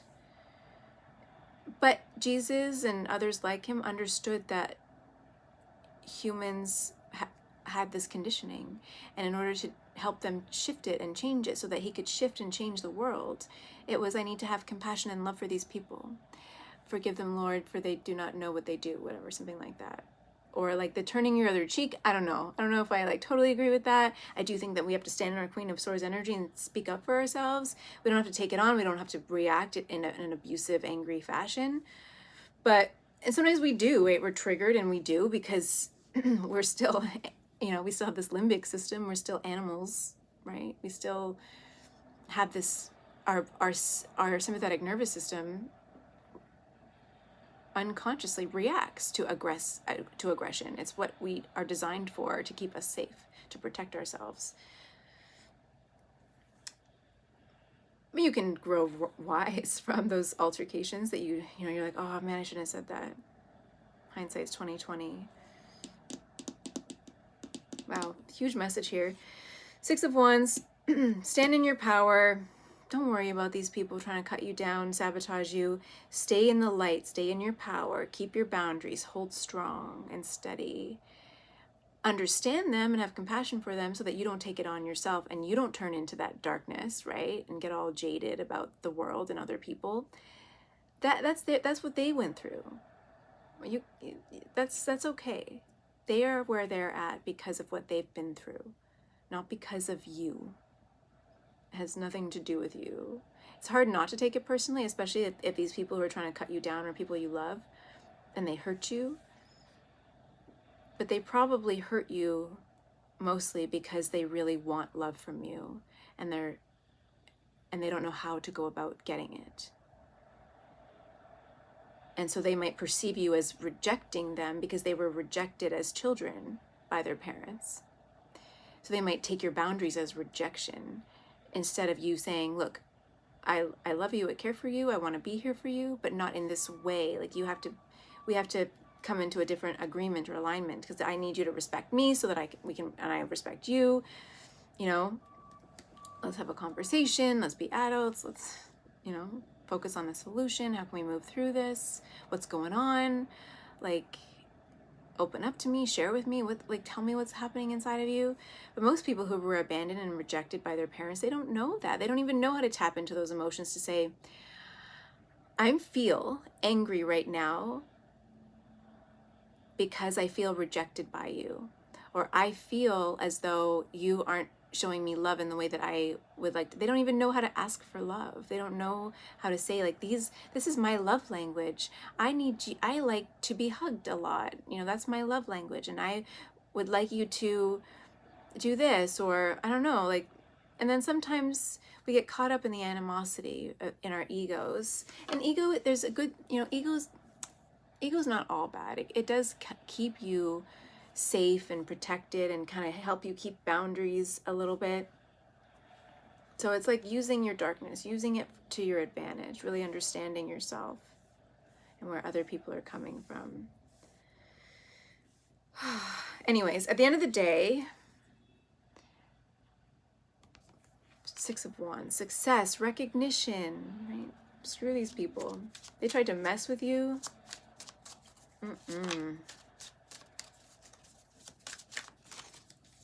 What's What's the Seven of Swords? If there's anything, this is a very big message. I want to know if there's anything specific you need to know. Like, this is not just this week. This is your path forward. So the Hanging Bones, seeing the signs, High Priestess leadership. Okay. Flying ointment let loose. Is at the bottom of the deck. Focus. Focus. Why isn't this focusing? Okay, there we go. Flying ointment let loose.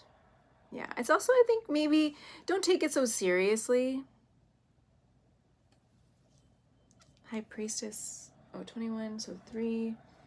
High Priestess 14, 5. Big changes coming, I think, in your spiritual path, in your leadership, your role as being a leader in this world right now. I think God is saying right now, I'm telling you, God is saying enough. And he's talking through you. Enough. I've had it. I've had it, darkness. You've wounded my people enough. You've been trying to take advantage of them and control them enough. Enough. God's done. The meek will inherit the earth. God is donezo. Donezo. There's a great shift happening. And God is done. God now, he's allowed, the book of Job allowed the devil. I do not know all the verses in the Bible. These are like bits and pieces that like come to me or that I've grabbed, but I feel like I should read it now. I've been aligning more with like just God energy and Christ consciousness. I work with the angels a little bit here and there, but I'm like, okay, let's just go direct to the source. And I work with nature and the natural world as well. Signs again, and this is what the Hanging Bones, seeing the signs, right? Mother Gaia, the earth, nature shows us signs. She works with God. If you look, I was telling somebody who is like, oh, and same as me, not believing in like the one big God figure, God controlling everybody's lives. But if we look at the worlds the way that our ancient ancestors did, they didn't just necessarily, not all of them, but like this one God. It was like the Lord of the Sun and the water and like all these things, because they all work together. And I look at the earth as the mother Earth, Gaia, the mother. She nurtures us, she births us, and then God brings the resources, or the sun and the rain and all these things in order to nourish and nurture the earth, so that she can provide, so that she can nurture, so the God in the heavens above provides the sustenance, is the provider with the rain and the sun and the storms and the whatever and the energy, the vibration from him. Like, not just, I know the earth has its own vibration too, but like here, the stars, the guidance, we're guided by the stars. Our fathers guide us. They're meant to. And if you had a toxic father figure, a wounded father, they aren't able to guide you, and so you lose yourself.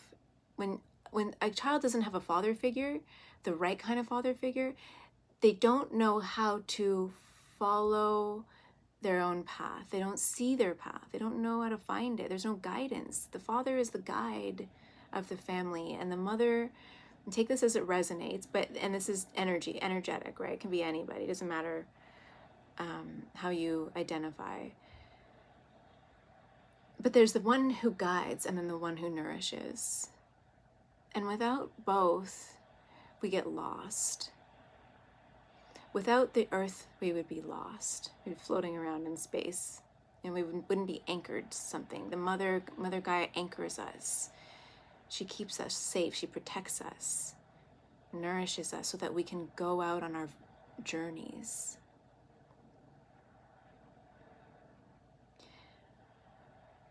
And then the father figure offers us direction with the stars. Follow these stars, follow this path.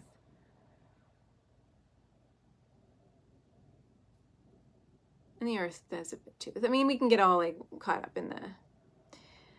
So the Hanging Bones, seeing the signs. You're seeing the signs now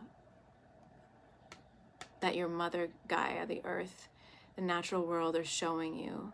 You're recognizing the signs and integrating them into your practice. God is working with Mother Gaia. God, Father, Mother, working together in unison to move you through what's happening right now. So trust that you are noticing the signs. When you see signs, I saw a sign the other day. This spider was coming in this very ominous way, and given what was going on in my life, spider, just in time, I got the little cup, trapped the spider. Now, I'm not afraid. I usually love spiders. This spider was different. It went along with other messages that I've been receiving, and I was like, nope, trapping the spider. Let's trap that spider. I let it loose outside because I'm not like that, and I believe in mercy. I try. With most bugs, I do try to take them outside. Some bugs, I can't. It's something, I'm like, ugh, I can't even go near that, and it needs to be gone. But a lot of them I do try to trap and take outside. Anyways, trusting the signs, because the spirit world is talking to you through the natural world. God is talking to you through your mother, or through Gaia, through the earth, through the natural world, through your surroundings, even other people. You might overhear, conversations. Or what I like to do sometimes is I'll have my playlist and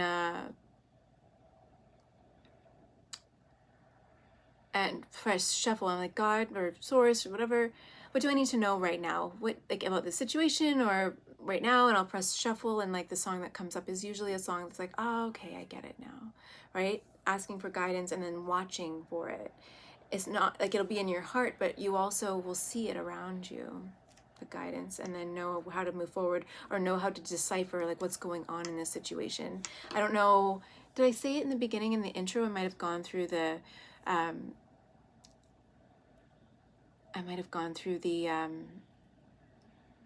story about being in the church and praying in the pews, and the flies coming, and was like, oh my God, this is crazy. And that's God telling me that this is not the place. 5222 on the timer. Big changes, miracles, manifestations, faith, connections.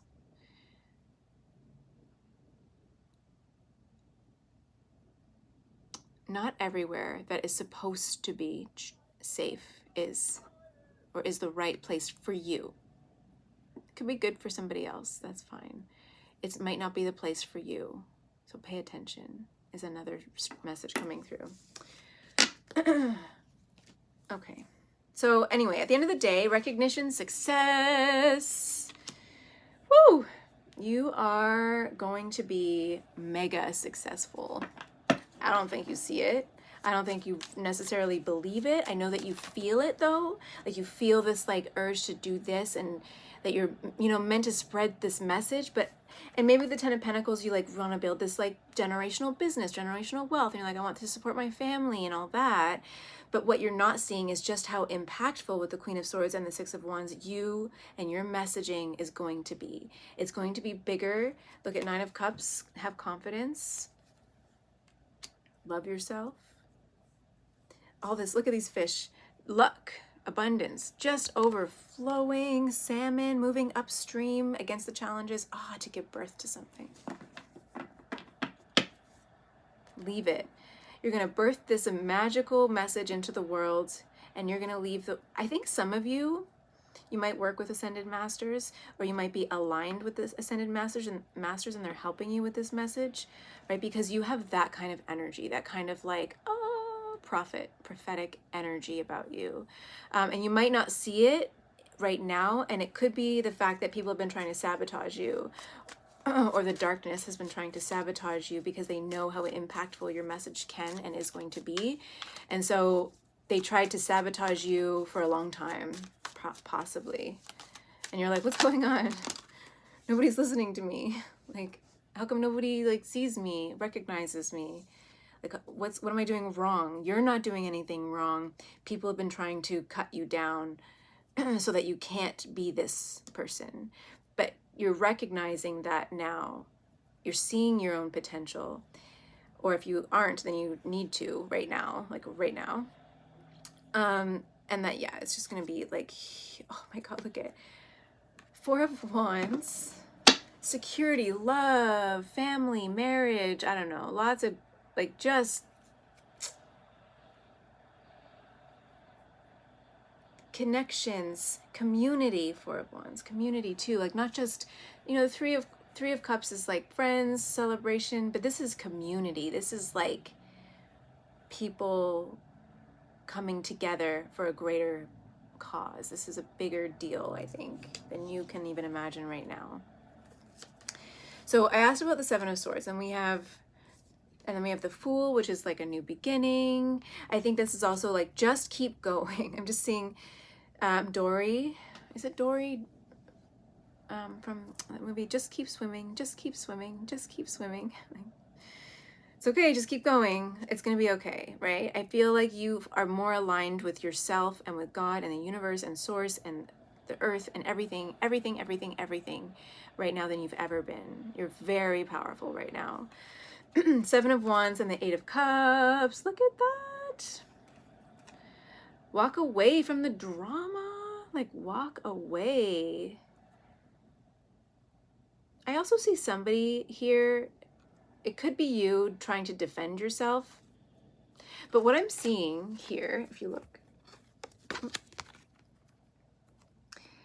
this guy is defending you as you're like walking away. This person is trying to get at you, wants to cut you down, sabotage you, hurt you, stop you from achieving your goals. This person is like, you can't get to my girl. This could be your spirit guides. This could be God. This could be whatever. Right? And this is like the darkness, the wounded. And you're like,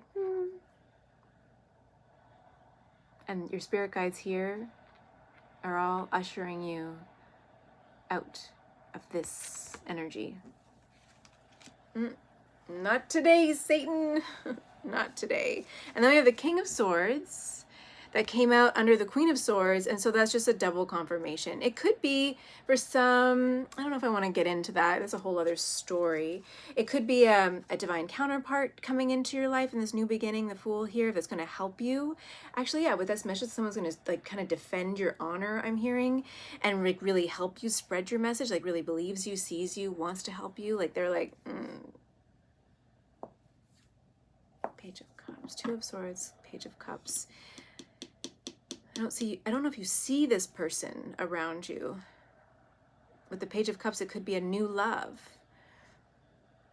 Or like just like someone who really trusts your intuition. Let's see. King of Swords, is that like you? Just like a confirmation about you? That's a lot of cards. 3 of Cups, King of Pentacles. 3 of Cups, King of Pentacles.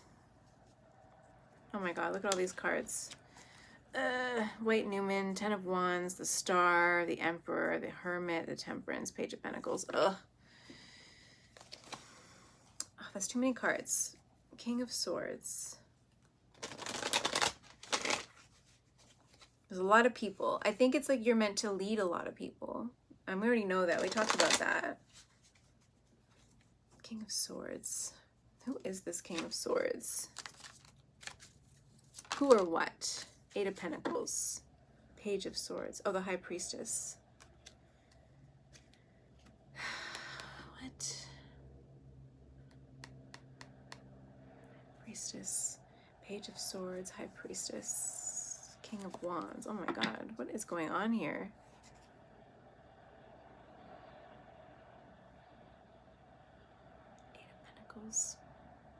Is this a person or is this...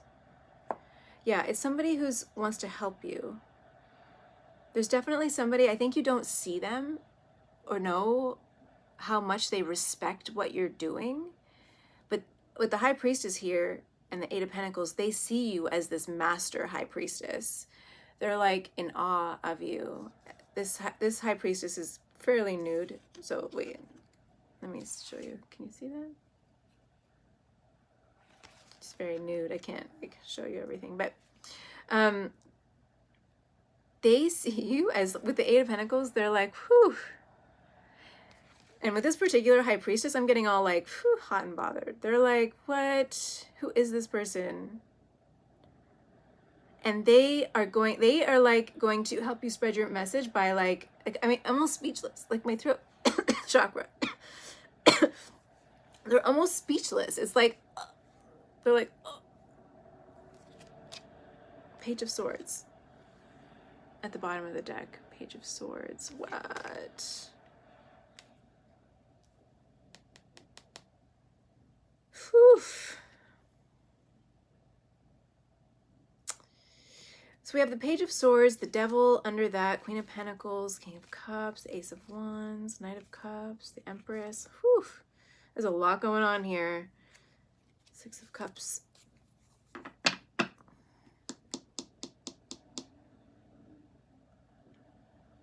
of Swords.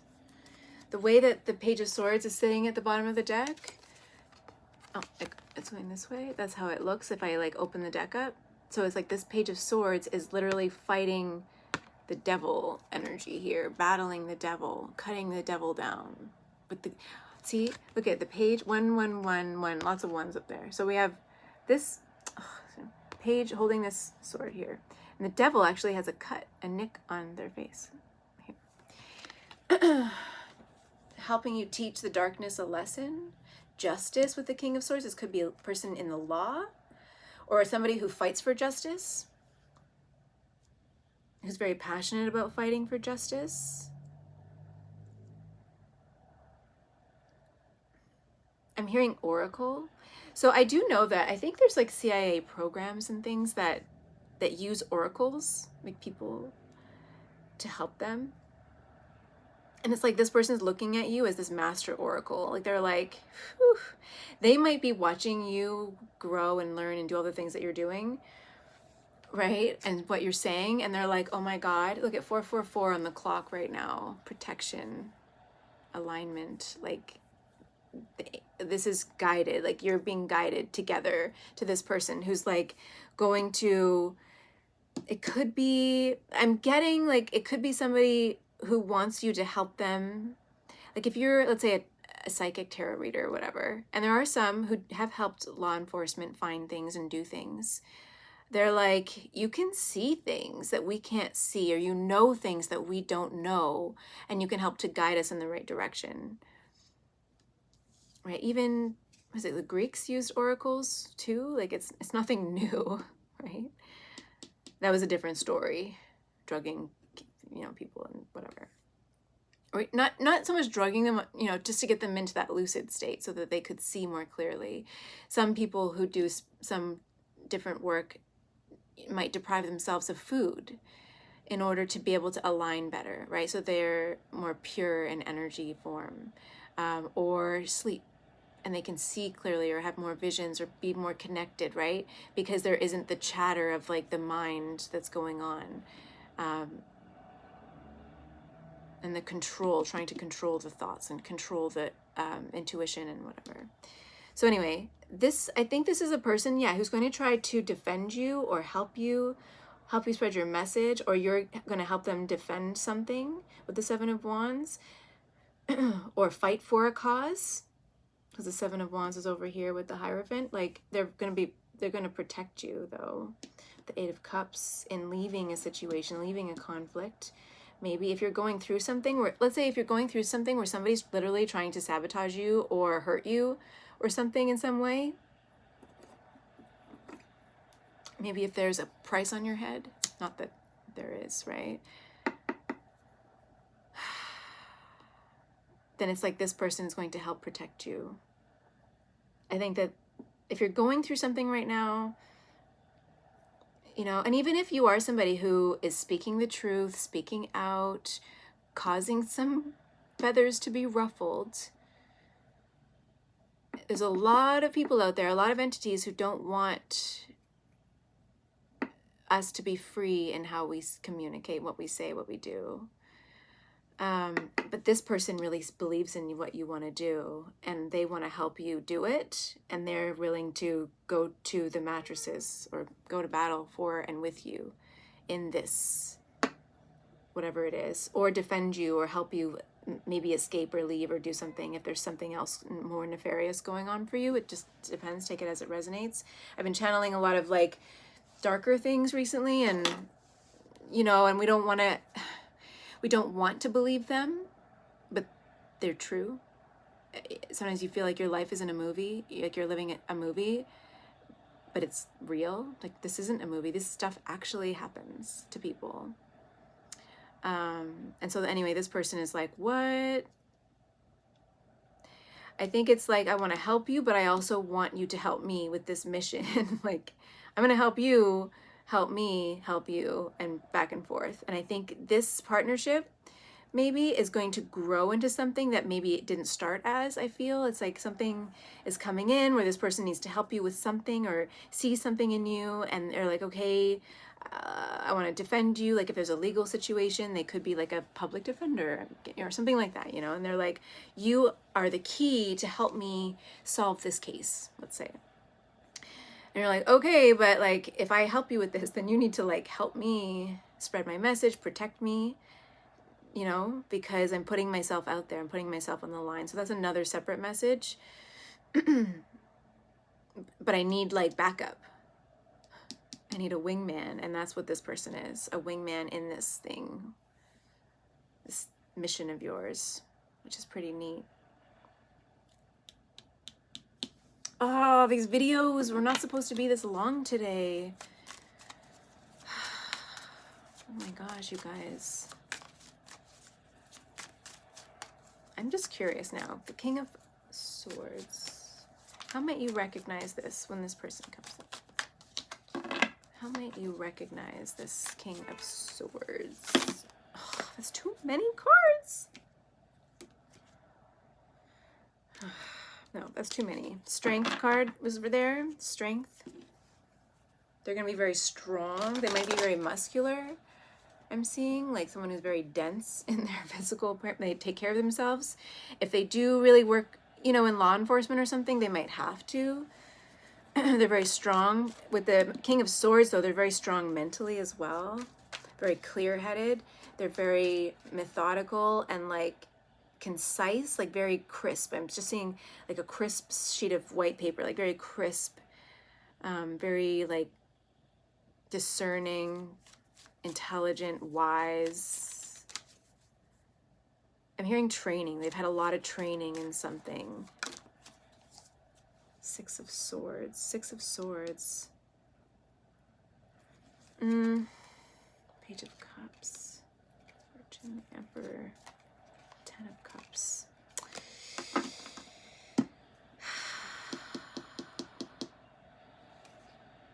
Page of Cups. 10 of Swords.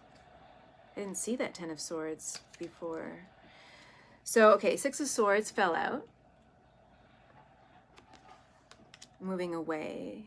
Sometimes 6 of Swords is typically like, it could be moving from one mental spot to another, could be literally physically moving a distance, crossing a distance, an ocean, person's in a boat crossing.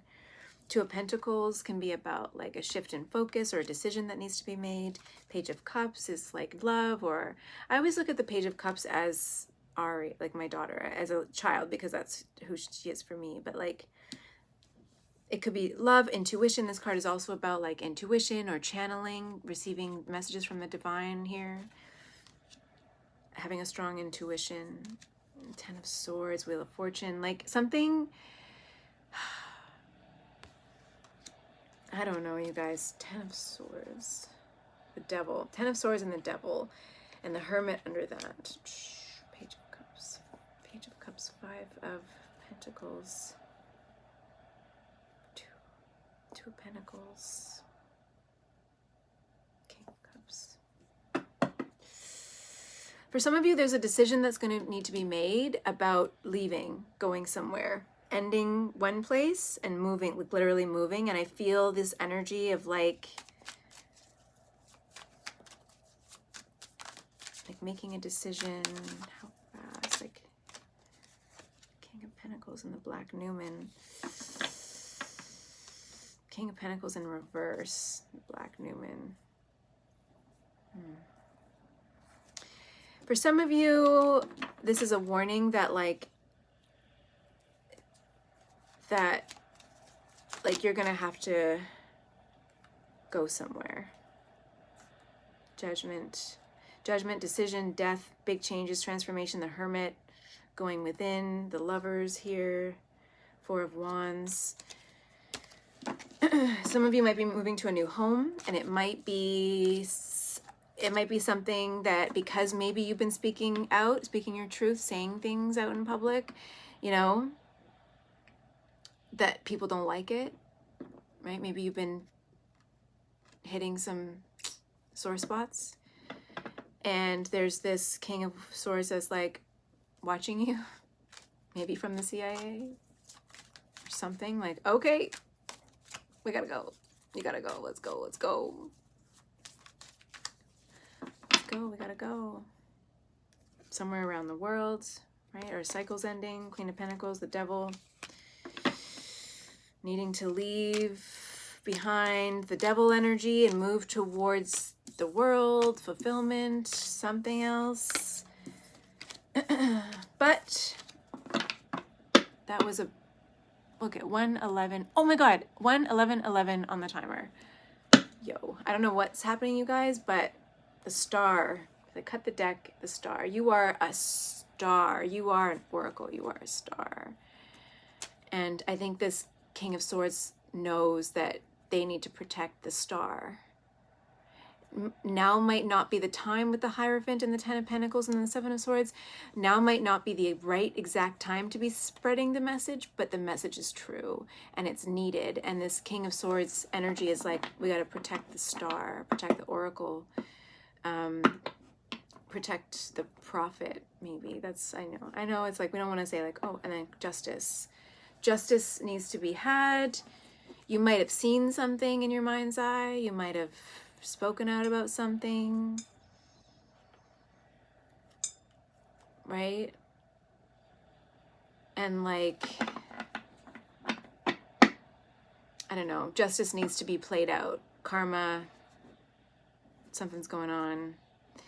But besides maybe the semantics of things that are going on in your life, I think that you are a truth speaker, a truth slayer, a slayer for truth, I guess. Joan of Arc style, you know, I think I think she was like, I don't know if she was like hung or, and then later they recanted like, oh yeah, we made a mistake. We made a mistake. We killed her by accident. She was actually speaking the truth.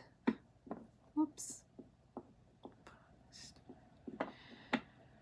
Man, I'm really channeling her energy. It's kind of weird. It's a weird feeling. Anyway, yeah.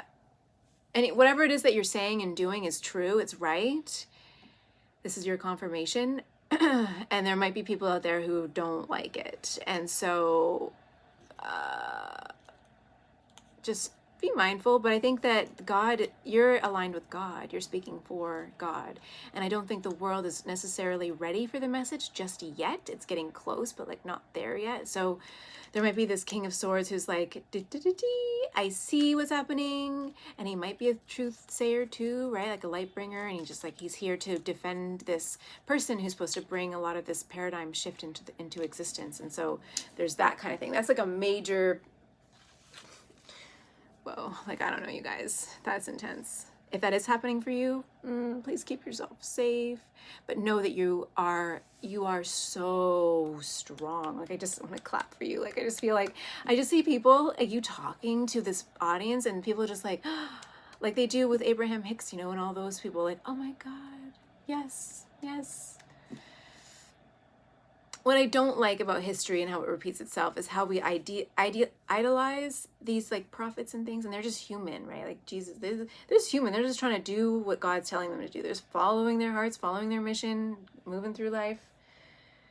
and people are like, oh, I'll put them up on this pedestal, and then it's, you know, it's a hard fall when you fall from something like that. Oh my God, 11, you guys, 11, wishes coming true. And recently I've been thinking a lot about Willy Wonka, like the original movie, back in the day movie, Gene Wilder movie. And at the end where he says to Charlie, now Charlie, do you know or remember what happened to the boy who suddenly got everything, or do you know what happened to the boy who suddenly got everything he always wanted? And Charlie's like, no, what? It's like, he lived happily ever after. The end. Like, you just have to get through this and then like some other things maybe, but like, I think that you're going through like something that's happening right now in your life is this huge mother effing catalyst to like the next phase where it's like God is literally going, boop, putting you over here. Nope. Like, I'm here to rescue you over here. Like, okay, you've been through a lot. You were tested. We tested you. You got tested. Good. You're still aligned with God. We're still simpatico, you and me. You're still my right-hand woman, man. Whatever. Other. Not other. That's not right. Person. You're still my right-hand love. My love. And I'm here to rescue you. Oh my God, look at! And this card! Look at this guy, his King of Swords energy coming. He's slaying dragons, going through all the challenges, right? Mario, Princess Peach, let me do it. Although, you know, Princess Peach can save herself. But this guy's coming in, going through the obstacles. Maybe he's just coming in now, right? Slaying this dragon. All right, let's go. Gotta get the princess. Gotta get her. Look, there's this ticking, is that a bomb? Oh, it's like this weird ticking time bomb, right? There's timing. Divine timing is also at play here. Okay, you guys, I can't. It's been like 1 hour and 16 minutes. Oh, I have one more pile to do. Whew. Okay, and with that, I'm gonna leave this here. Thank you so much for being here and listening to me ranting for 1 hour and 15 minutes. I appreciate you. I really do.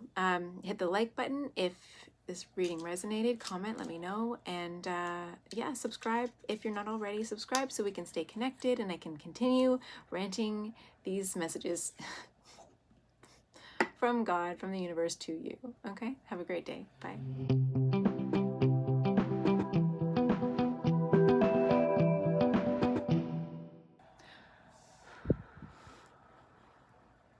Pile number 3, welcome to your reading. Okay, so these readings, these last 2 have been intense, long. Oh my God, this is a big deck. Big D energy here.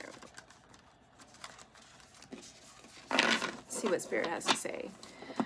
Please forgive me if I try to keep this one a little bit shorter.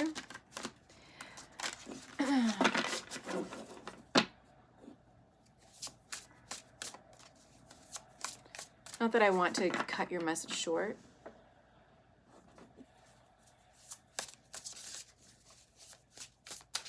I really love doing these though, you know. I love getting into what you guys are doing, thinking, feeling, your soul mission, purpose, all these wonderful things. 7 of Pentacles, 111 on the timer.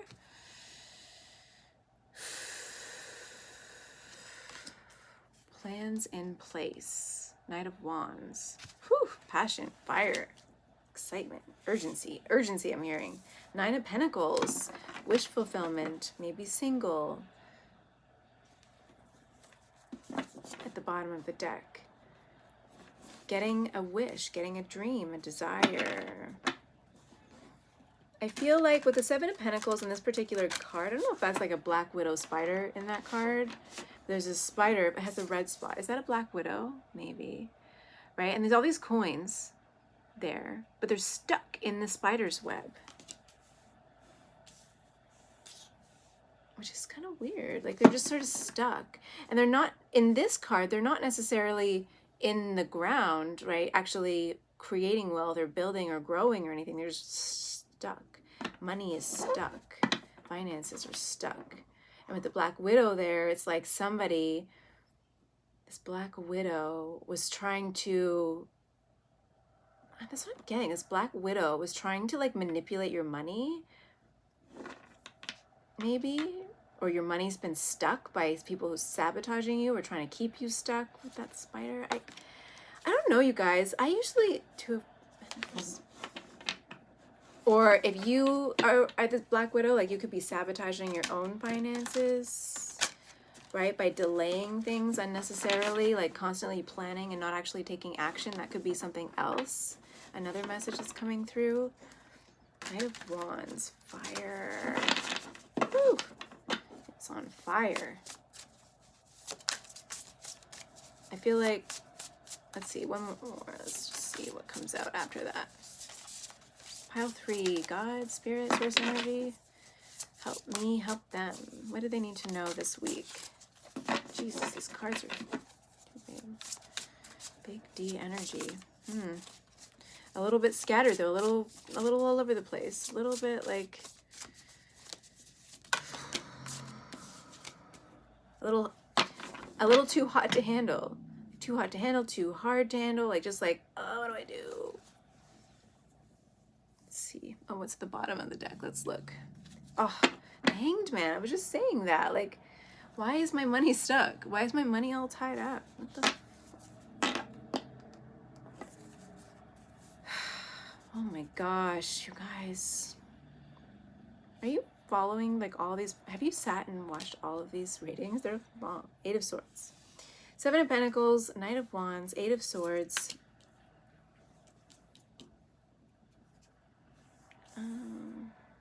Yeah, this is kind of similar to pile number 2. 7 of Pentacles, clarified by the Hierophant. Knight of Wands, clarified by the 7 of Swords. Justice, 8 of Swords, clarified by Justice. Hanged Man. It's the Knight of Wands, 7 of Cups, Knight of Wands. An illusion. An illusion around your passions. 7 of Swords. Somebody purposely deceiving you in order to shift your passions, your focus, your energy. This energy is not cool, you guys. Knight of Wands. I just get a bad vibe. This is not cool. 6 of Swords and the Devil in reverse.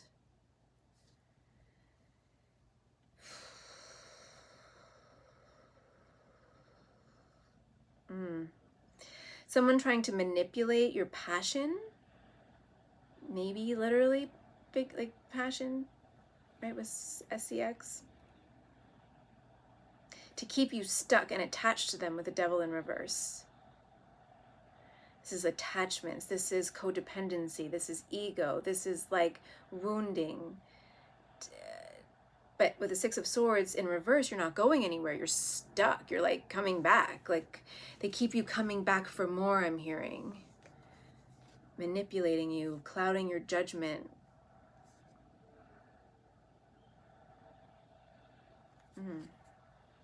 That goes there. And they're tying up your money. The Hierophant. What's the Hierophant? Oh, King of Swords at the bottom of the deck, and then the Sun. So there's a liberator. There's like somebody, maybe, this is definitely close to pile 2, but I think it might be a different perspective. Maybe somebody else in this situation. But I'm hearing liberator. So there's this King of Swords and the Sun who's here to liberate you from this stuck energy. The Hierophant is throwing me off. They're here to like liberate your money or your resources and to like kind of take you out of this like Black Widow spider web. What is the Hierophant? The Hierophant's usually like this. Oh man. This is somebody I'm hearing poser. They're posing as this like great leader, right? Thought leader, I'm hearing. As a spiritual leader, the Hierophant. It could be like a priest, right? But with the moon there, they have really dark, hiding something, dark intentions. Like they, look in the garbage can. This wolf might be a spirit, a sign for you. Look in the garbage. Maybe quite literally, go look in their garbage. They're hiding something. Oh, and there's a little fish there. They're hiding your money. It's like they're hiding your money. With this fish is like abundance, luck.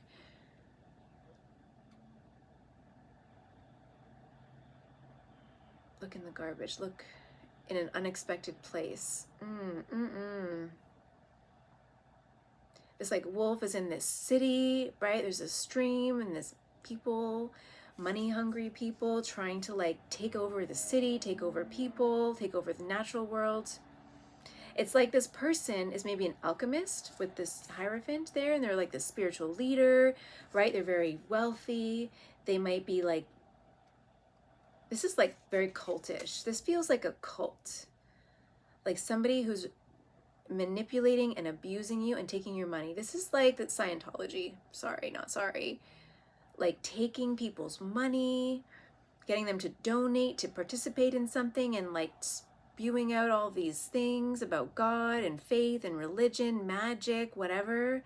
But inside, they are hiding something. They are operating from this very wounded, dark energy, right? And the moon's not a bad thing, but here the energy with the Seven of Pentacles and the Black Widow, I'm just getting this energy of like a King of Pentacles. Maybe the Hierophant is separate. Maybe this King of Pentacles is like working with this Hierophant spiritual teacher and like giving money to them. We have this Black Widow who's there tying up the money, who manages the operation, controls the money, keeps people stuck, like gets them to donate to something, but then keeps them stuck in something, or keeps their money all tied up so that they can't do anything, or they can't get their investment out.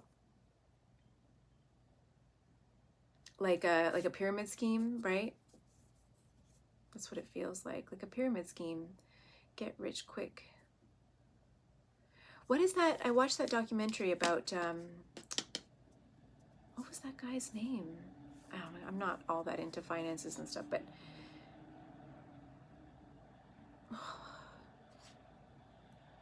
that guy, the Wall Street guy, who made millions of dollars with these shady investments.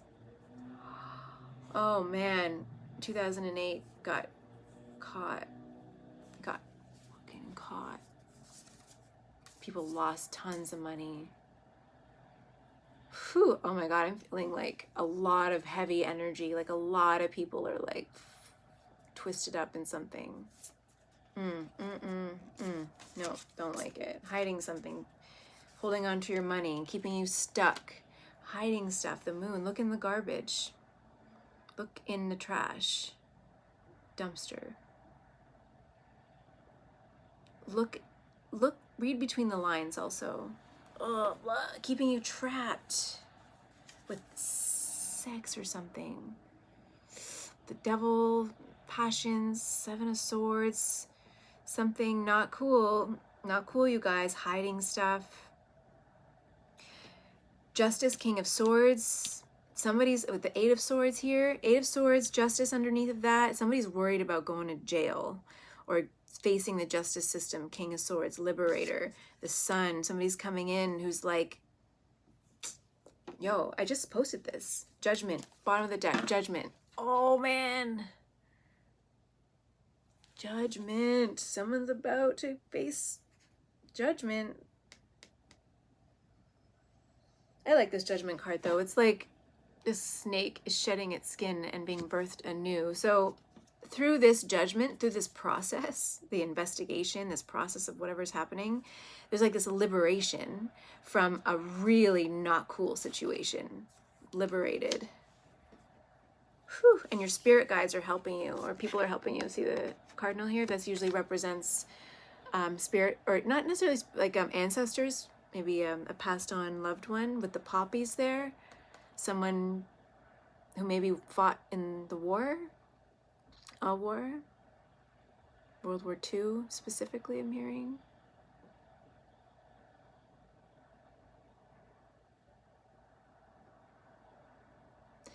Yeah, it's like they're trying to warn you, the spirit guide or this ancestor is like, warning, warning, warning. Like, look in the garbage, look at the signs. Like, oh, I'm rubbing my ear. I only do this when I'm anxious, like when I feel this like that, what is it? Bad Boys? Woosah, woosah. Like Okay, we're gonna get through this. Okay, like how can you regulate yourself through this?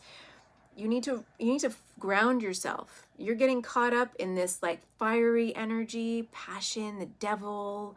Someone's keeping you trapped, keeping you stuck.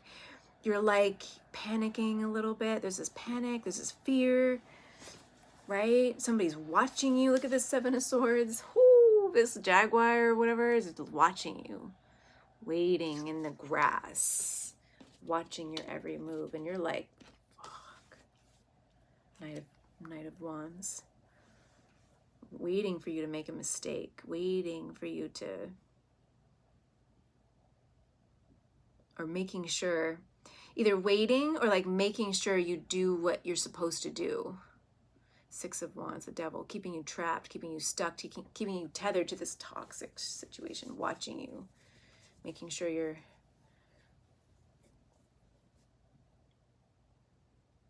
oh God, ugh. I want to cry, you guys. This is not cool. This is dark. I don't know, you guys. This Magician.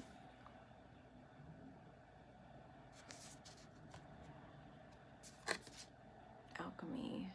Came up upright. Two of Swords. Magician, Two of Swords, though. Queen of Swords. Two of Swords, Queen of Swords. Chariot. That came right under the spirit guides, with the cardinal here, right? The cardinal right there. This Magician here, and then at the bottom of the deck we have the Two of Swords. This is like something unseen or sometimes indecision. But I look at it a lot of the times as something going on behind the scenes you can't always see, and that you kind of have to follow your gut. You have to follow your intuition, your instincts, and allow things to play out a little bit, maybe. The frog. With this moon here, something's hidden. But the frog here is like just chilling. And frogs also go through this really cool transition process from a tadpole to whatever's in the middle, like literally from a fish to a frog that can hang out on land. Like such a cool thing. This metamorphosis. Chariot. Queen of Swords. Someone's trying to rescue you, but they're trying to do it, like manifest it with the Magician, or they're trying to find a way, looking for a way to help you, get you out of this situation. With the Chariot, this is literally like the victorious, like, I'm here to save the day. Come here to save you. Come to save your life. Chariot.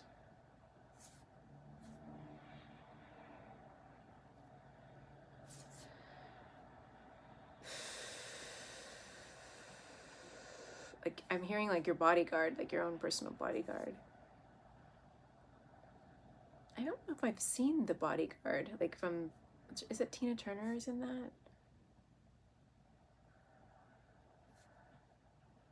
Seen that. That movie's coming up. The Bodyguard. Queen of Swords.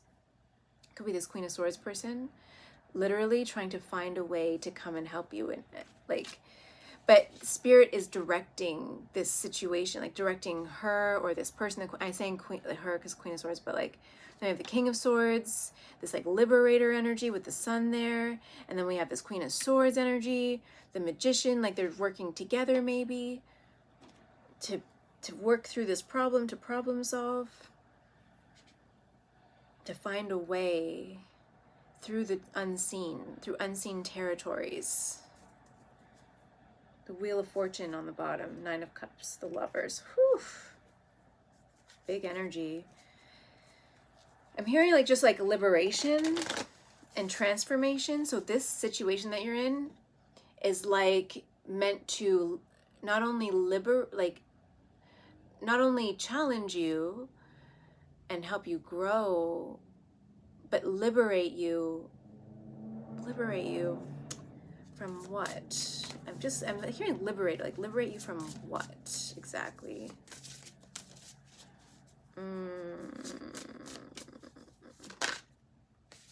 Nine Nine of Wands, Three of Wands.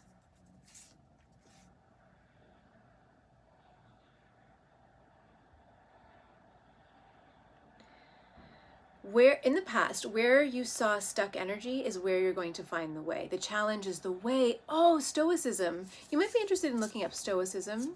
The challenge is the way. There's a book by, I think it's Ryan something. I haven't read it, but his podcast is pretty cool. It's this, oh, what is it? I don't listen to it a lot. I do appreciate his perspective. It's just not my first thing that I go to, but it's a Stoic, the something Stoic. Talks about Stoicism and applies it to modern day life. And I think he has a book called The Challenge is the Way. Like how Stoics believed moving through challenges is the way to self-liberation, is to become aligned with your true and authentic self, to find freedom where there was no freedom before. And like to challenge yourself actually liberates you from your human limitations almost. So this particular situation you're in, which is not good, I don't even want to go into what's happening there. I feel like passion, something has to do with something around impulsive behaviors, passion, your energy, like, oh man, burping, like acid reflux.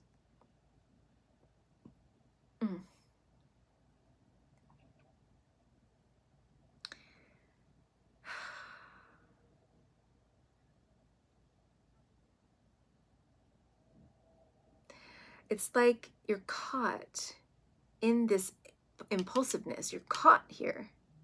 And that's by design. You're caught in this irrational, impulsive, fiery energy, and there's no grounding. Like there's no earth. I'm seeing like no earth. There's no earth underneath of you. Like you're not grounded. You're just stuck in this energy. Ugh. And it's like somebody needs to put out the fire. They're showing me somebody like needs to like literally dump some water on you, like go have a cold shower, because you were like you're not in your right mind.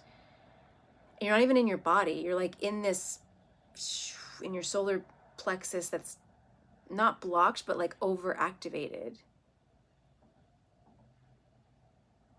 Not solar plexus. Your sacral chakra. You're in your sacral chakra and it's overactive. Your sympathetic nervous system is overactive. You were like stressed the F out and you're not thinking clearly. Like you're just reacting to everything, not thinking, like totally a mess, like all over the place, scattered. And that's by design. It's to keep you tethered, to keep you in this toxic situation, to keep you from leaving. Like just constantly reacting to this and that, reacting. Things are getting worse and worse and worse.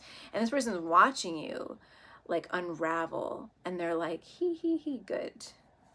Challenge is the way. This situation you're going through is meant to liberate you like into a whole other stratosphere of life. Three of Cups at the bottom. I don't even want to go into this situation. Like, what is this? No. My solar plexus, God's like, it's not needed. If this is for you, you'll know. If this reading is yours, you'll know, and it's going to resonate, and you're going to be like, she's right. Take a cold shower. Get grounded. You are not grounded. You are erratic, like just panicked, anxious, Eight of Swords, anxious about justice, anxious about maybe going to jail, anxious about karma, maybe. The more irrational you are, the more erratic you are, the more you're likely to make a mistake that's going to land you in some really hot water. They're showing me, what's this story? Like if you boil a frog slowly, if you put a frog in water and turn up the heat slowly, they don't even notice that they're dying. That's you right now. You don't even, like, you're so freaked out. You're so erratic, not thinking, all caught up in your sacral chakra. Passion, fire. go, go, go, go, go, go, go, go, go. And you're like being burned alive. Set up. I got locked up, they won't let me out. Won't let me out. Locked up, they won't let me out. Oh, ugh, ugh.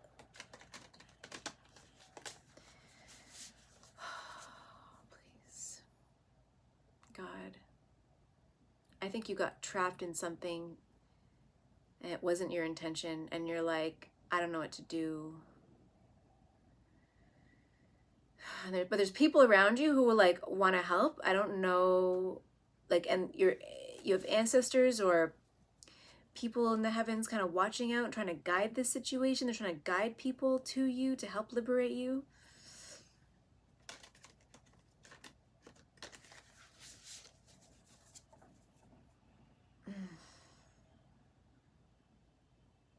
With the Two of Swords, right? This champion here with the Chariot, the Queen of Swords, the Two of Swords.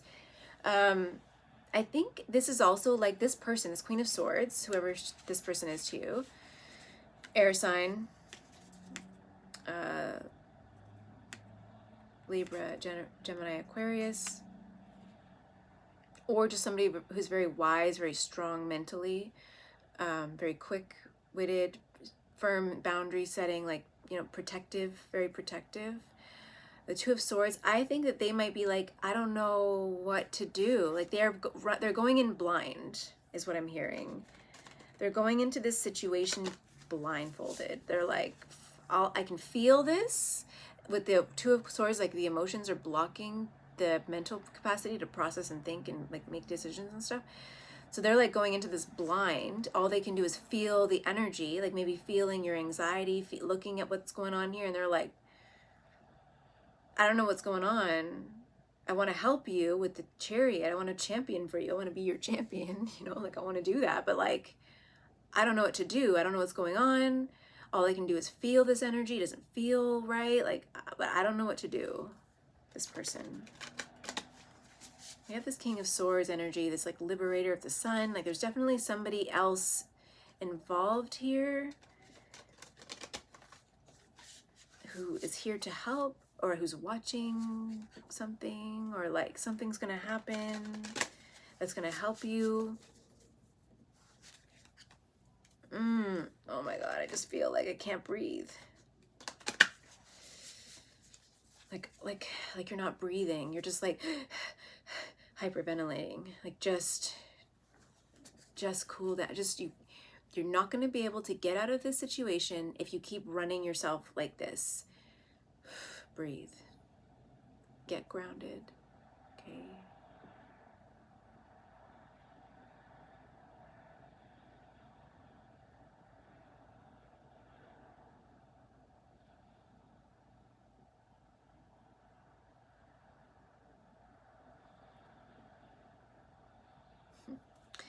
I just watched Almost Famous the other night, and they're showing me that scene where his mother is talking to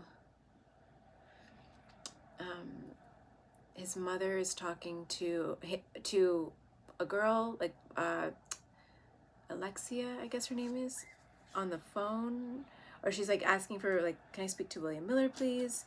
And then Alexia's like, oh, he's downstairs, whatever. And then so the mother's like, can you give William a message for me and tell him I know what's going on? And that's what I'm seeing. It's like that I know what's going on, like this mother figure, mother voice, like I know what's going on. But in the movie, right, when Alexia she's like running after the bus, she's like, William, your mom called and she said to tell you I know what's going on, right? And William sits back and he's like, deer in headlights. Oh my God, I've been caught. Meanwhile, what the mother can't see, like the mother's there thinking, oh, he's doing all this stuff. He's in drugs and sex and this and that, hanging out with rock stars. Oh, my battery. Hanging out with these rock stars. All this stuff's happening. Like she's freaking out as a mother would. Worried. And William is there having a good time.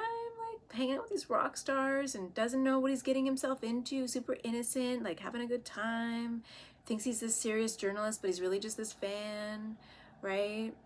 Hasn't been through some harsh realities, and he's like, doesn't understand how people can be.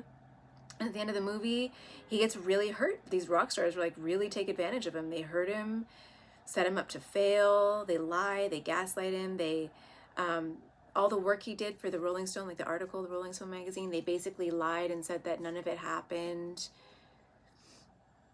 and that he lied and made him look really bad, like set him up to fail.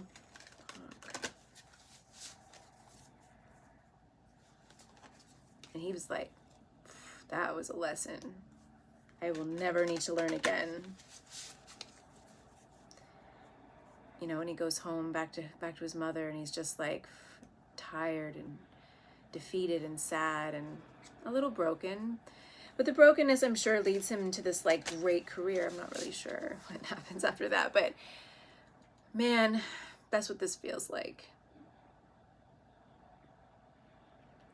Like maybe this Queen of Swords energy like feels it, doesn't know everything, doesn't know how to champion the situation.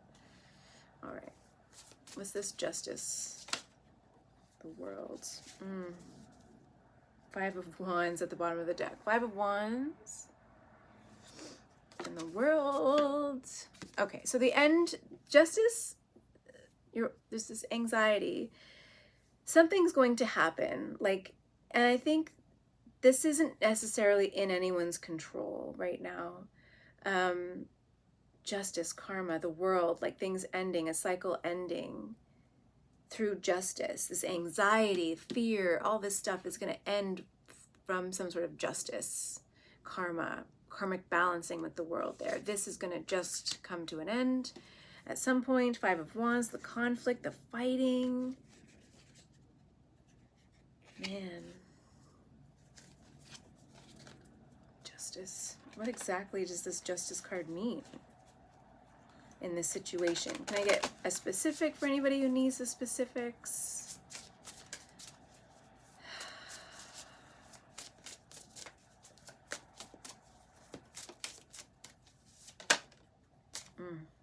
Ace of Wands, Queen of Wands. Queen of Wands at the bottom of the deck. 6 of Pentacles. 9 of Cups. Death. Page of Cups. Queen of Wands. Oh, some sort of action. Some sort of action? Somebody. Ace of Wands.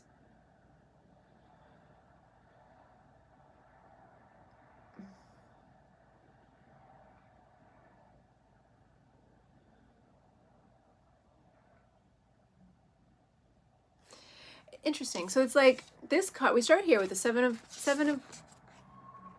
Pentacles. This Black Widow, this toxic ass, poisonous Black Widow. Spiders tying up money, tying up something, delaying. Something's all tied up here on purpose.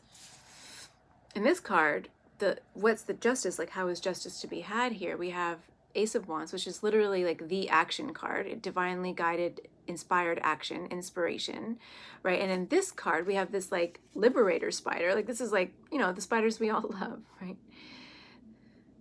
And we have these peace lilies here. Peace broking, a peace offering, peace. Are these peace lilies or fragrant lilies anyway? Lilies are like Easter. I don't know much about lilies. Easter. It reminds me of Easter. Weddings, Easter, funerals. I don't know.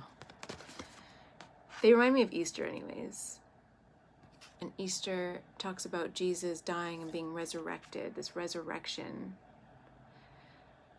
is coming to mind. I don't know why, but so we have this spider here, and it's caught a lightning bug or a firefly in its web. But this spider is like triumphant, like catching the fireflies. It's almost like this firefly is like, I should have seen that. I'm a light. Trapped. Oh,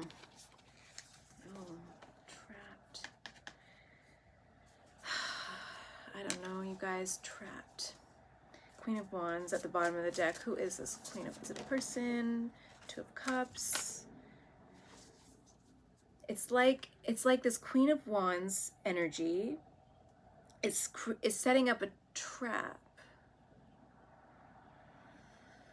Not a trap, or following their divine guidance, and then something will happen, will come of it.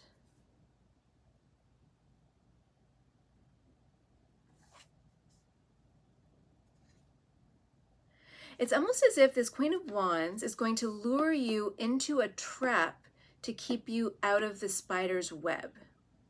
Like they created their own web, because we got the Two of Cups and the Ten of Wands, right? Two of Cups is like a partnership, could be a connection of some kind. But it's almost as if they created their own web to trap you,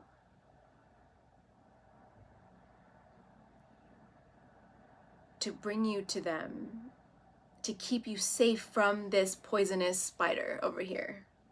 That's what it feels like. These two spiders battling it out. Queen of Wands could be a fire sign, Aries, Leo, Sagittarius. Could be just somebody you find very like alluring, very attractive. Should be very magical, witchy maybe. The Queen of Wands, Six of Cups, Temperance. Six of Cups, I always think about family, right? Friends, could be somebody coming back from the past.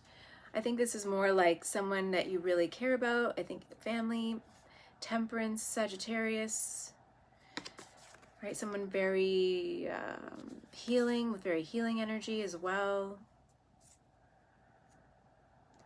Six of Cups, I think of family, I think of friends, joy, like someone you can really trust and rely on. Temperance is someone who's very healing, patient, loving, nurturing.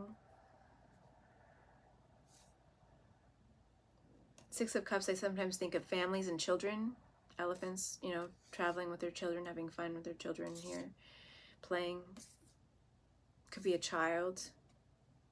It's like a child is like trapping you, not trapping you, but like luring you out of this over here to save you. I don't know. This Justice.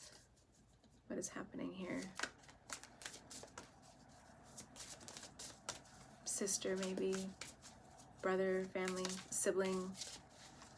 I don't see it as like a parental figure. It's like someone with the Six is very like cares about you. Like there's a lot of love there. The Fool, King of Wands, Five of Swords, the Fool. This King of Wands played you for a fool. Played everybody for a fool. They lured you into something. And it was Two of Pentacles, was intentional. They intended to do this.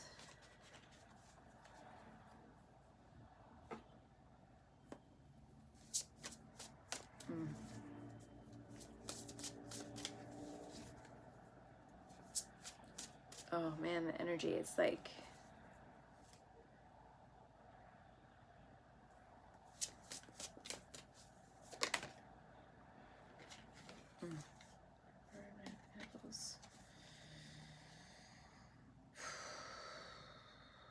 Yo, this is heavy. Okay. Advice, I guess. I think also with the Ace of Wands, it's like you are, I think, a light energy, like very lighthearted with the Page of or with the Knight of Wands. Like maybe you follow your impulses a little too much without thinking through things. But you also have this light energy with the fireflies. Like you are very bright. And so I don't think that you always see the bad intentions of other people, especially when you're like, oh my God, look at how successful they are.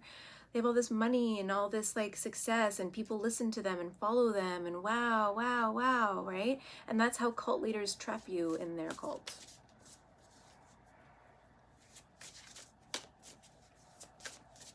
That's how dictators are able to take control. Oh, Seven of Wands. The Tower. Oh my God. The gators are coming for you.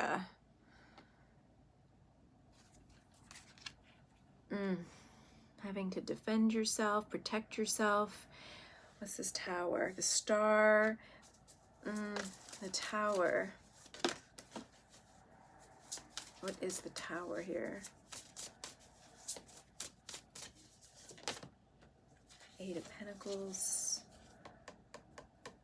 Nine of Cups. What's the Tower? Eight of Pentacles. Six of Pentacles. Eight of Pentacles. Six of Pentacles. Seven of Cups. Confusion about work. This worker bee. She works hard for the money. So hard for the money. So you better treat her right. But it was in reverse. You're like this little worker bee, and the queen bee's like cut you loose.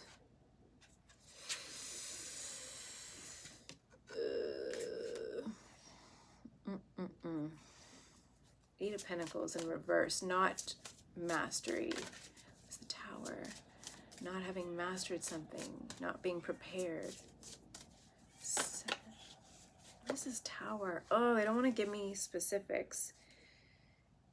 Eight of Cups. Nine of Cups. You're going to have to sacrifice. This Tower, it's like either kill or be killed is what they're saying. Now, maybe not in literally. Sacrifices are going to have to be made. And it could be in terms of money. Like if this person, this situation has your money all trapped up in something, all stuck in these spider webs, right? They're controlling the money and you've worked hard for the money, but they're like taking it from you or keeping it from you. You might have to be like, sacrifice that. Look at this. Okay, so we have the Nine of Cups. I'm asking about the Tower. Nine of Cups. We have this peacock here and the moon above it. It's like the peacock, the male peacock, uses its feathers to attract its mate. But up here, this is just for this circumstance. We have these two cups, but the moon in between them, maybe offering love, attracting with beauty and luxury and money and blah, blah, blah, right? It attracted you. Like, ooh, shiny penny. Ooh, sparkles. Sparkles. But, oh, and then so we have the moon, but then you have this lotus opening up here. Realization.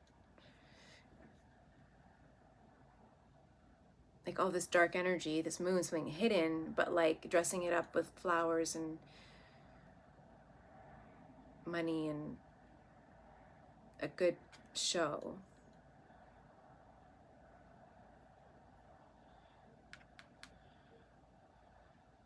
But what's inside is really hollow, really. Okay, Nine of Cups, Queen of Pentacles. So this Queen of Pentacles attracted you and drew you in with her body and her sex and her money and her luxury and her whatever, right? Just like, ooh, look at me. And this Queen of Pentacles is this Black Widow spider. Ugh, tying up your money, control, power, money hungry. I'm going to control you. I'm going to lure you in and control you. Be a mother figure. She should be very mothering, very nurturing and supportive. Right? And that was a part of her appeal, like the drawing you in. Let me nurse you back to health. Let me nurse you back to health. Let me do it all for you. Oh, but now you owe me. Look at everything I did for you. Can't you just do this one little thing for me, please? Girl. That's toxic femininity right there. Toxic. Ugh. Nope. 8 of Cups. Walking away from that shit. You need to sacrifice something. It could be money. It could be this person. This like abundance and like, oh, look at me. Look at this lifestyle. Look at me. But really inside you're like, terrified. Don't fall. Oh my God, yeah, I can't even go through all this. This is a 6 situation. The Hermit, 3 of Pentacles, Queen of Wands, 2 of Cups, Death. Yeah, I'm not even gonna. Yeah, Spirit saying the Tower. I think that there's a, what is the Tower? Is it like something? I think that you are going through this Tower right now where you're like, fudgesicles. It's not what I thought. And like the illusion is fading away. And now you're this like alligator. It's almost like, or it could be like you're this alligator, you're trying to protect this lamb back here. This is like one of, you know, these are your people and you're like, no, but my baby, I gotta protect this innocent little lamb over there. You can't eat this lamb. Even though you're like one of them and they're like, what? Look, this Tower, it's almost like these gators, your fellow gators, right? They're coming after something that you want or you love or that's precious to you. It's white, like this purity, something pure. They're coming after it and you're like, I gotta like protect this. I gotta stand up to these people. And it's gonna force you to stand in your power and do something. Almost. 5 of Pentacles, the Hanged Man. 5 of Pentacles, and then we have the Hanged Man. What's the Tower? Abandoned mission. Look, again, money's tied up. Money trapped, tied up. Money's tied up. Money's tied up. This owl's like, fuck it. F it. I am out of here. Make money somewhere else. And this owl is so wise. They're so divinely guided. They know that they can, there's another thing, right? There's something else out there. Like they have this vision, distance. They can see in the dark. They're like, okay, I gotta go. I gotta run. I gotta run. Then who's this King of Swords? Ugh. Yeah. You gotta abort mission, hun. 10 of Pentacles. There's abundance. 10 of Pentacles at the bottom of the deck. There's something else. Like, you gotta leave this behind without knowing what's ahead. Spirit saying 555 on the timer. Big changes, but you have to have faith. You have to trust in the universe. You have to let go of this money in order to get the 10 of Pentacles, in order to step into true abundance. And it could be spiritual abundance, but like you got to abandon this and go, and then something else will come. But you have to do that first. So you have the King of Cups. So this water sign, Cancer, Scorpio, Pisces. 3 of Cups is typically like family, celebrations, community, friends, right? But then we have the 10 of Cups. The party's over. 3 of Cups could be about partying, literally like partying, drinking, having a good time.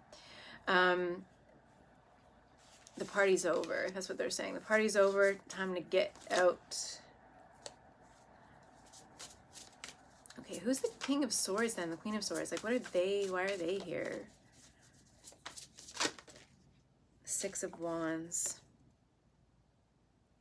Yeah, they're saying it again. I know what's going on. There are people around you who see it. They know that something's going on. They're watching you go through this.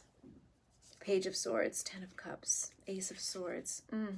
If they're watching, how come nobody's, like, are they not saying anything? Or their guard is up. They're like, something's wrong. Look at these lemurs. Tails up, watching. Tails are up. A little bit worried.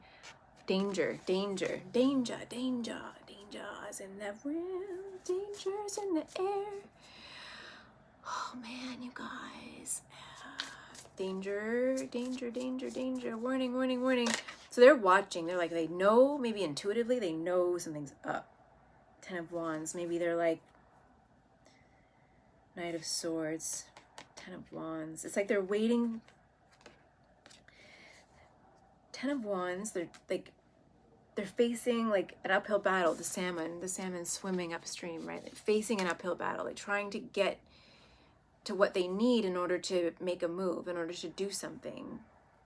But like, they're not sure, right? Because they're just like in their animal brain, like watching, like edge of their seat, watching to see what goes down, what happens, not necessarily able to intervene, not having all the right answers, afraid to do something because they're not really sure what's going on or when the right moment is to take somebody out. They're showing me somebody who's like undercover, who's like watching, collecting evidence, waiting for that right moment, to pull the plug, to make a move.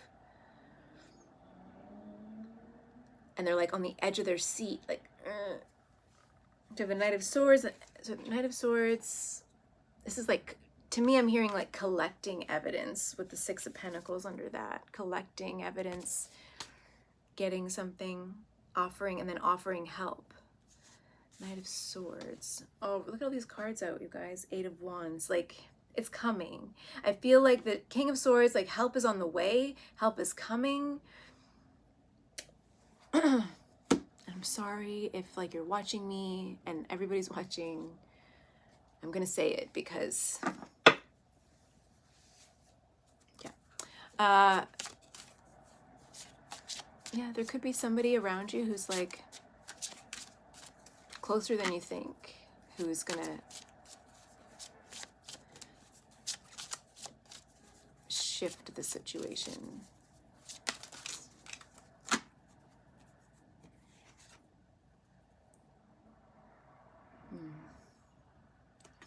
38, Witch of the Woods. Retreat.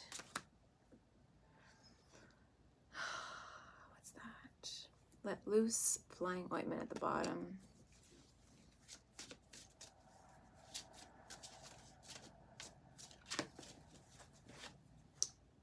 Bewitched, you're under a spell. Prying eyes.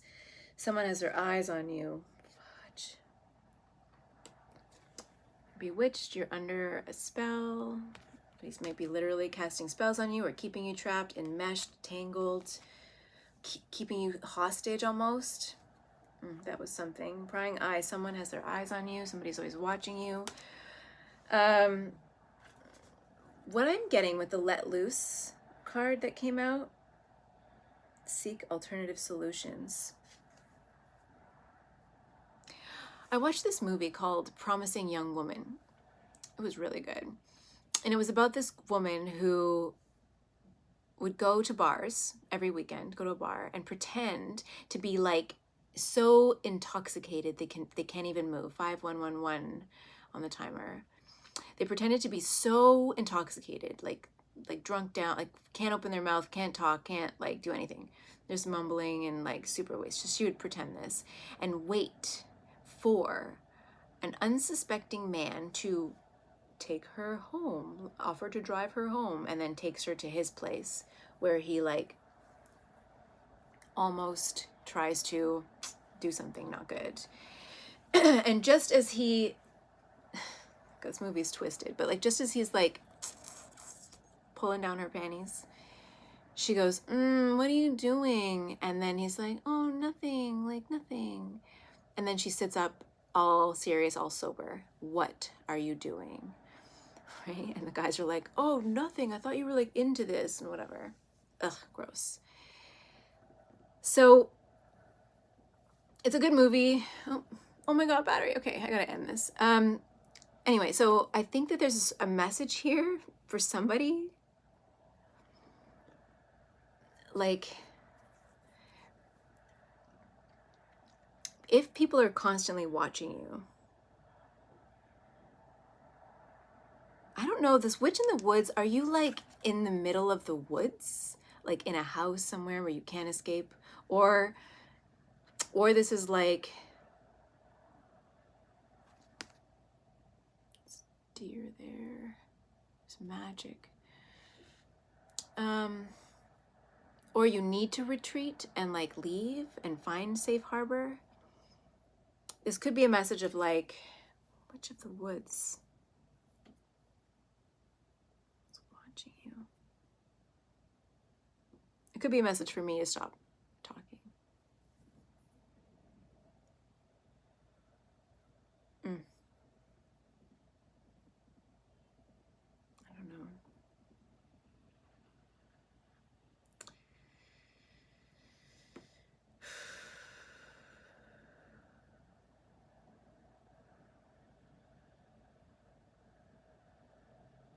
Yeah, I think it's a message for me to just stop talking. Anyways, yeah, because they're like, spell, someone has their eyes on you, retreat, like, yo, God has decided, cleansing the earth of the darkness, reset, culmination, completion, and renewal. Oh, what I was just saying.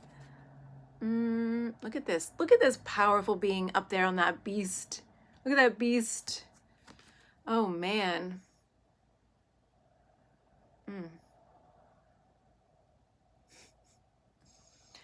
Culmination, number 27. Challenge, here, 13. Challenge, standing up for your rights. Battling the beast. Battling the beast. 7 of Wands. Controlling the beast. Battling the beast, controlling the beast.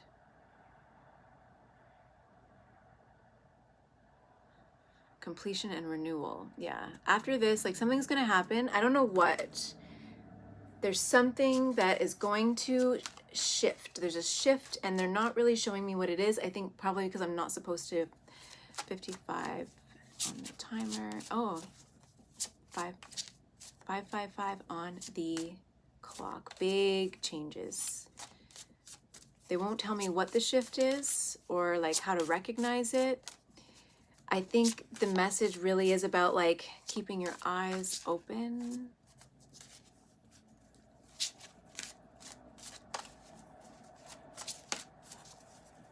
But the party is definitely over. The illusion is over for, come on, focus, the spotlight. Yeah, you're like, the spotlight's on you. It's like you're the showstopper, center of the show, but you're really sad, like you're performing, putting on a show.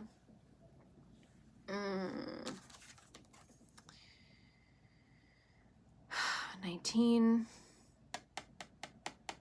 having to put on a show, being in the spotlight.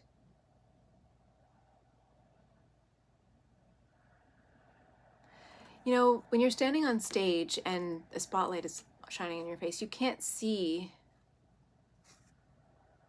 the audience really, or what's going on around you.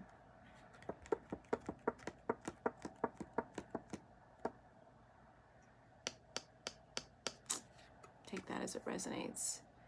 You can't see like literally the surroundings, like this, the lights in your eyes.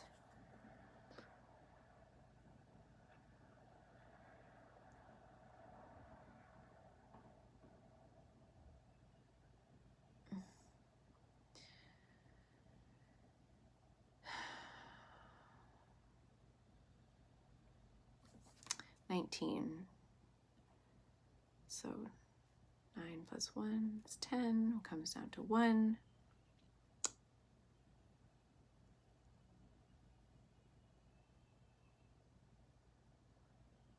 Oh, this is interesting.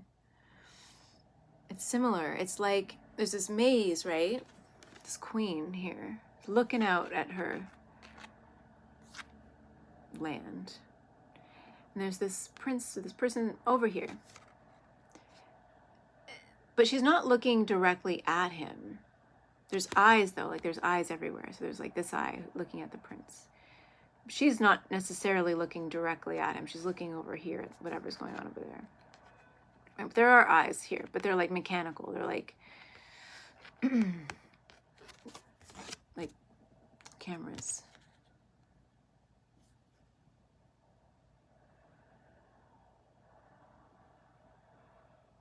There's obstacles everywhere. Everybody's, I'm hearing, has a role to play. Everybody has a role to play in this maze. But there's also this queen, like she's looking over here, looking at this little mechanical eyes here, but what's over here? Fog, unknown territory, other things that aren't, nobody cares about, nobody's watching that.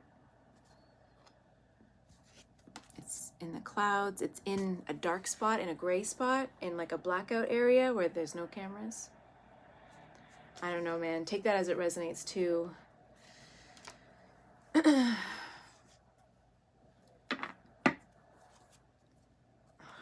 right, is there anything else? I'm going to finish this. Is there anything else? Any other messages? They're done with that one. Any other messages? Yeah, in order to take control of your power of the beast, right, you have to be grounded. You have to stop thinking irrationally and being crazy. Like, don't be crazy. Ground yourself. Get back to basics, right?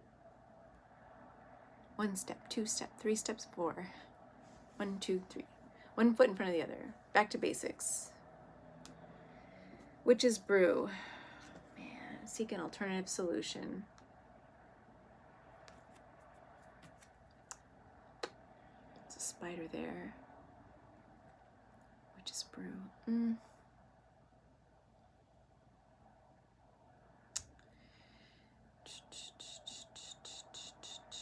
I don't know. I'm not in your situation, so I can't see. Broken branch, heartache. Oh man. Deep bonds, familiar. Look.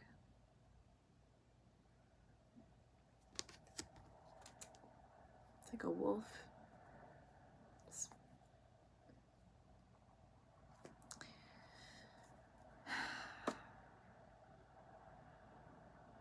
When you're panicked, everyone around you feels panicked.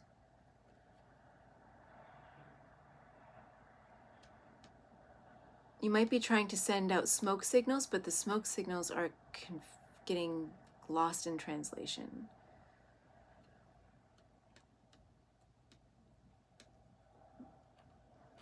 And also, if other people are watching that you love, right? This somebody maybe, if they're watching this unfold, but they're alarmed, they're like, something's wrong, something's going on, I don't know what it is or what your role is in this cultish mess over here, something's not right, and they're like, I don't know what to do because I'm panicking also, and I can't see. I got 1, 2, 3 on the timer. 1 hour, 2, 3. I can't see what's happening. I can feel it. I know, but I can't see it. I don't know what to do. I don't know how bad it is, right? That's a tough spot to be in too. Like, I don't know. I have my intuition, but then I have like the evidence that I have. So people might be, this King of Swords energy around telling you, oh my God, look at all these boundaries, low vibrations, transforming. Oh yeah, Spirit's just like, I don't know what to say. What am I going to say? I think that's it. There's a King of Swords. There's this liberation. I think the biggest message in this reading, if you got through all of this, is stay grounded, stay focused, get out of your fire energy, get out of your sacral chakra. don't do drugs. Like, I don't know. That's what I'm getting. You know, from a movie, from Almost Famous, and he's like, she drops him off at the concert, and she's just like, this is the family whistle. If you get into trouble, remember the family whistle, and don't do drugs, right? She's constantly telling him, don't do drugs, don't do drugs. You know, if you want to get along, if you want to go along to get along, you can always, you know, pretend. Oh, I want to cry. Oh my God. Okay. I don't know what's going on. This is some stuff that I am not a crook. I am not a cop. I don't know this world. And I don't know what to do with it necessarily. I can read the cards. I can read the energy. I can tell you what God, source energy, angels are saying, right? But you also have your own choices to make. Like, you got to sacrifice something. Money, power, how people see you. I don't know. These friends who got you into this mess. Who's really your ally? Think about that. Where is this leading you? Think about that. I'm hearing, do you want to go to jail? Like, I don't know. If you're stuck in the Knight of Wands energy, all freaked out, making dumb choices, being impulsive, that might be where you end up. And it was like a big setup. And that's what they wanted. For you to act badly, impulsively, and they're just waiting for you to make a mistake. And that's what cults do, right? This is cultish. This is a cult or something. It's like some sort of organization, all these people with bad intentions, making it look like we're the star, we're amazing, we make all this money, putting on this big show for everybody with the peacock there, when really inside they are a black widow. All of them, this whole group, this whole situation is poison. Poison. I think you already know that. I think you're reacting and freaking out. But I feel like if you get grounded, get centered, and look around you, look for the liberator. Make friends with the liberator. Right? You are intuitive. You are intuitive. You know what to look for. Stop following your sacral chakra, your big D energy. Stop following that right off a cliff, right? Stop doing that. Focus, breathe. Tell your story to the right person, right? Right, so that you don't become the scapegoat, they're saying. Don't become the scapegoat. Think smart.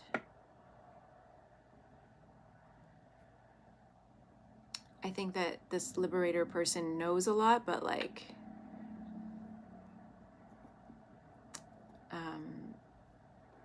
I feel as though with the leaving, like there's this like need to maybe go after this. I don't know what you're into. This is some next level mafia stuff. I don't know. It feels like it. It feels very well organized. Very well controlled with the cameras, things and stuff. But every camera has a blackout zone, right? Just like a blind spot in your car. Like everything has a blind spot or a weakness. You have to think like a warrior to protect something you love with that sheep, the innocent little sheep, right?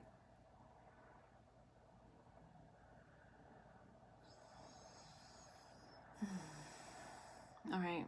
Well, that's this day. This whole last 3 piles have been real. Like, seriously, you guys.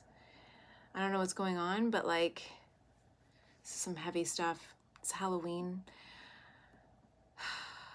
Don't get caught up in your impulses. Ground yourself. Think smart. Be real.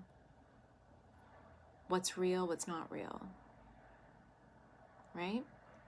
Sending you so much love, support. I'm going to pray for you. I'm going to pray to God to help you out of this situation. And I trust that everything will work out. The cards say it: liberation, freedom, shedding of the skin, like this complete transformation for you. I think, unfortunately, you got caught up in this situation, but at the end of it all, I do feel like this is divinely orchestrated. Perhaps you and these people all decided to do this, to learn something from this situation, to grow. I know it doesn't sound helpful at all right now, but if you're able to watch this video, if you're watching this video and you're able to watch this video, that means there is some sort of freedom, like there's some sort of wiggle room, you know, something. And it could just be that, like, I'm out. Like, I'm gonna sacrifice that money you owe me, that you have all tied up in something. You know, I just gonna, like, I'm gonna prioritize something else. Like, I don't know what exactly. I feel like there's a catalyst, like there's something that's gonna happen that's gonna, like, push things or shift things. I'm not sure when or who or why or how. I do feel that, though, is going to happen, but stay strong, okay? And learn from this situation. How did you get caught up?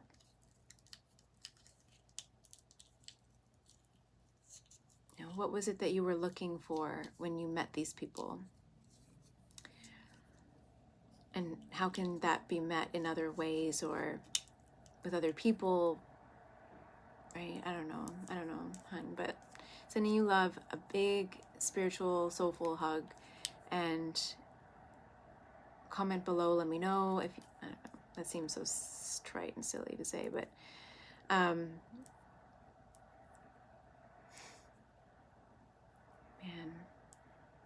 I worked for this company years ago,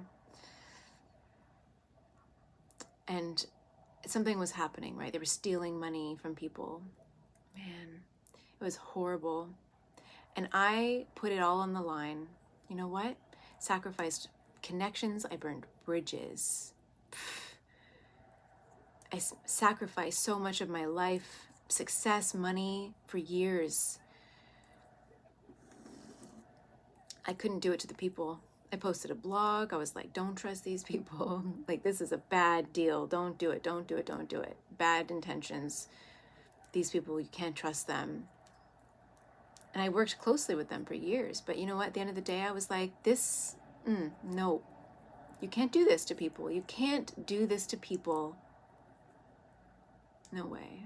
I would rather be on the side of justice and the light and love and honor, integrity, than I'd rather be poor on the street than deal with that kind of a toxic situation. I've been there. I've been it. I didn't, maybe not the exact same, might not be as, this feels very dangerous, like very situation.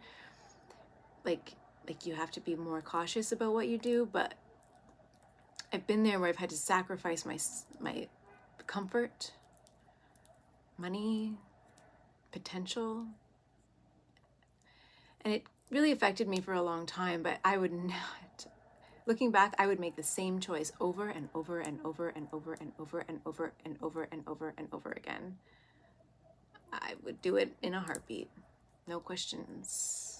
Maybe I'd be a little more finesse about it now that I'm older and wiser. You know, I was a little young and a little reckless, you know, not thinking. But I would do it again, no question. I don't feel bad about it. Not one bit. Not at all. Yeah, but I've had to suffer. I've sacrificed a lot for that. You know, mental health, emotional health, money, time. I was on the track to making a lot of money and good, like being good. I was connected with influential people. I sacrificed it all. I was like, you guys cannot do this to people. This is not right. I'm not doing it. Nope. I thank God every day that I did do that, what I did. Every day. Like, that saved my soul. Saved it, for sure. Oh gosh, you guys. Okay, end of talking. Thanks you so much for being here, and I hope to read for you soon again. If you do need help and there's a way to help you and you know where you are and you know how we can get to you or who to contact, like, I don't know, we need a different kind of smoke signal, SOS, from the Virgin Islands with all these different islands, like, I don't know. It's like, I feel like it's hard to do something with a gut feeling or having a little bit of information, but like, I feel like there's other people around that maybe know more and can do something, but I don't know.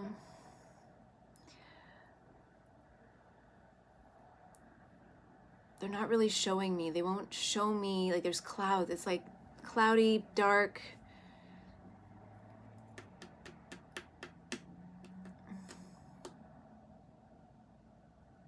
I think everything that I've said so far in the video, there might be something in there. I don't know. I'm not where you're at.